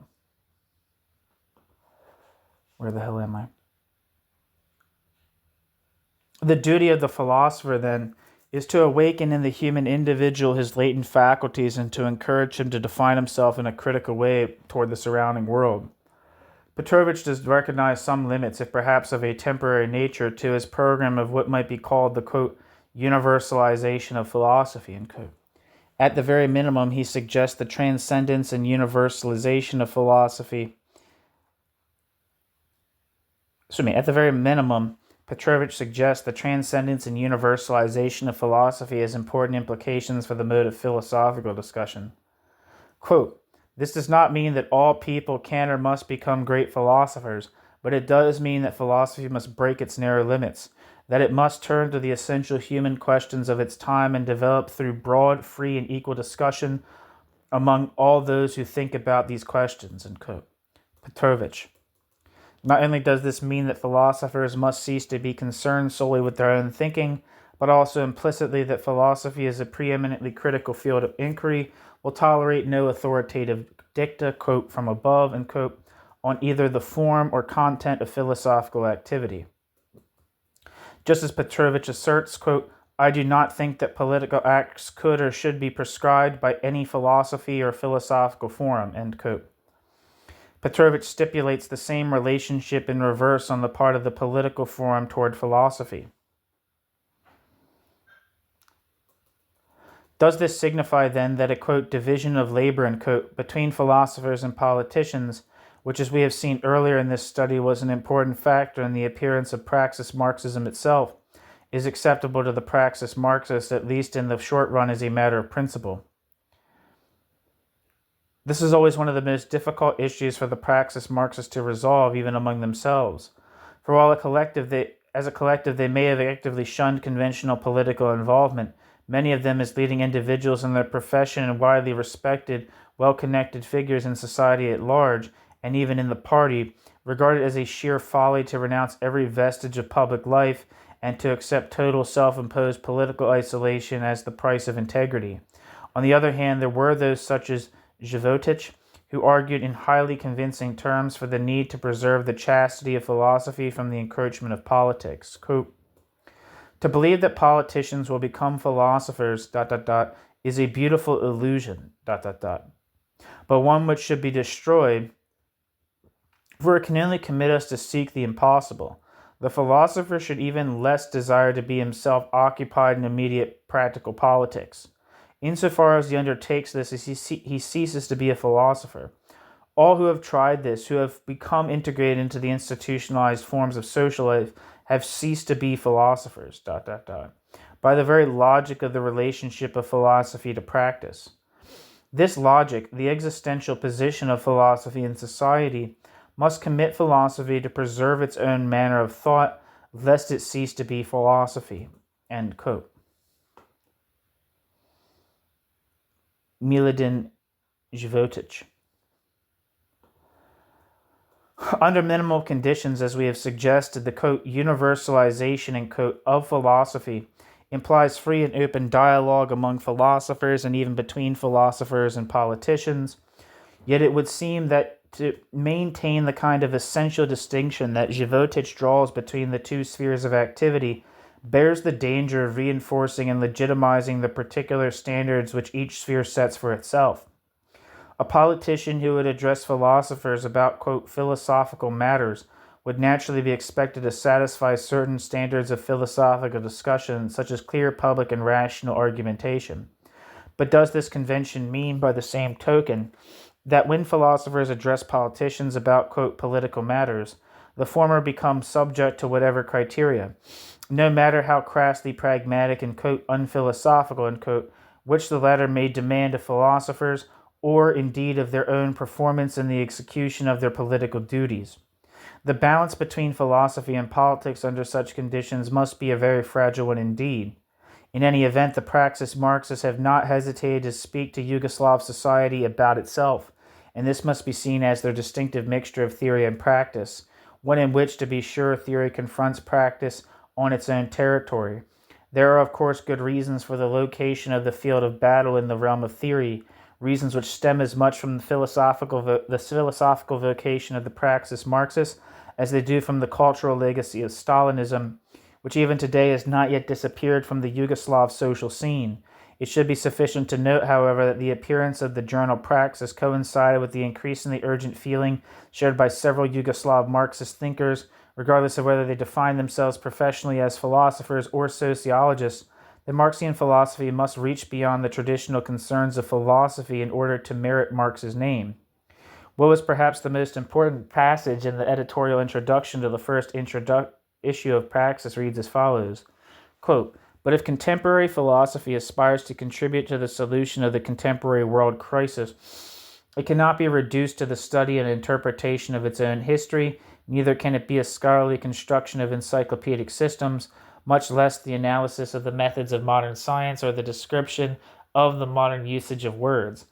If it desires to be the thought of revolution, philosophy must orient itself toward the essential human concerns of the modern world and of modern man. If it desires to reach the essence of the everyday, it cannot hesitate to extend itself in appearance, plunging into the depths of, quote, metaphysics, end quote, end quote.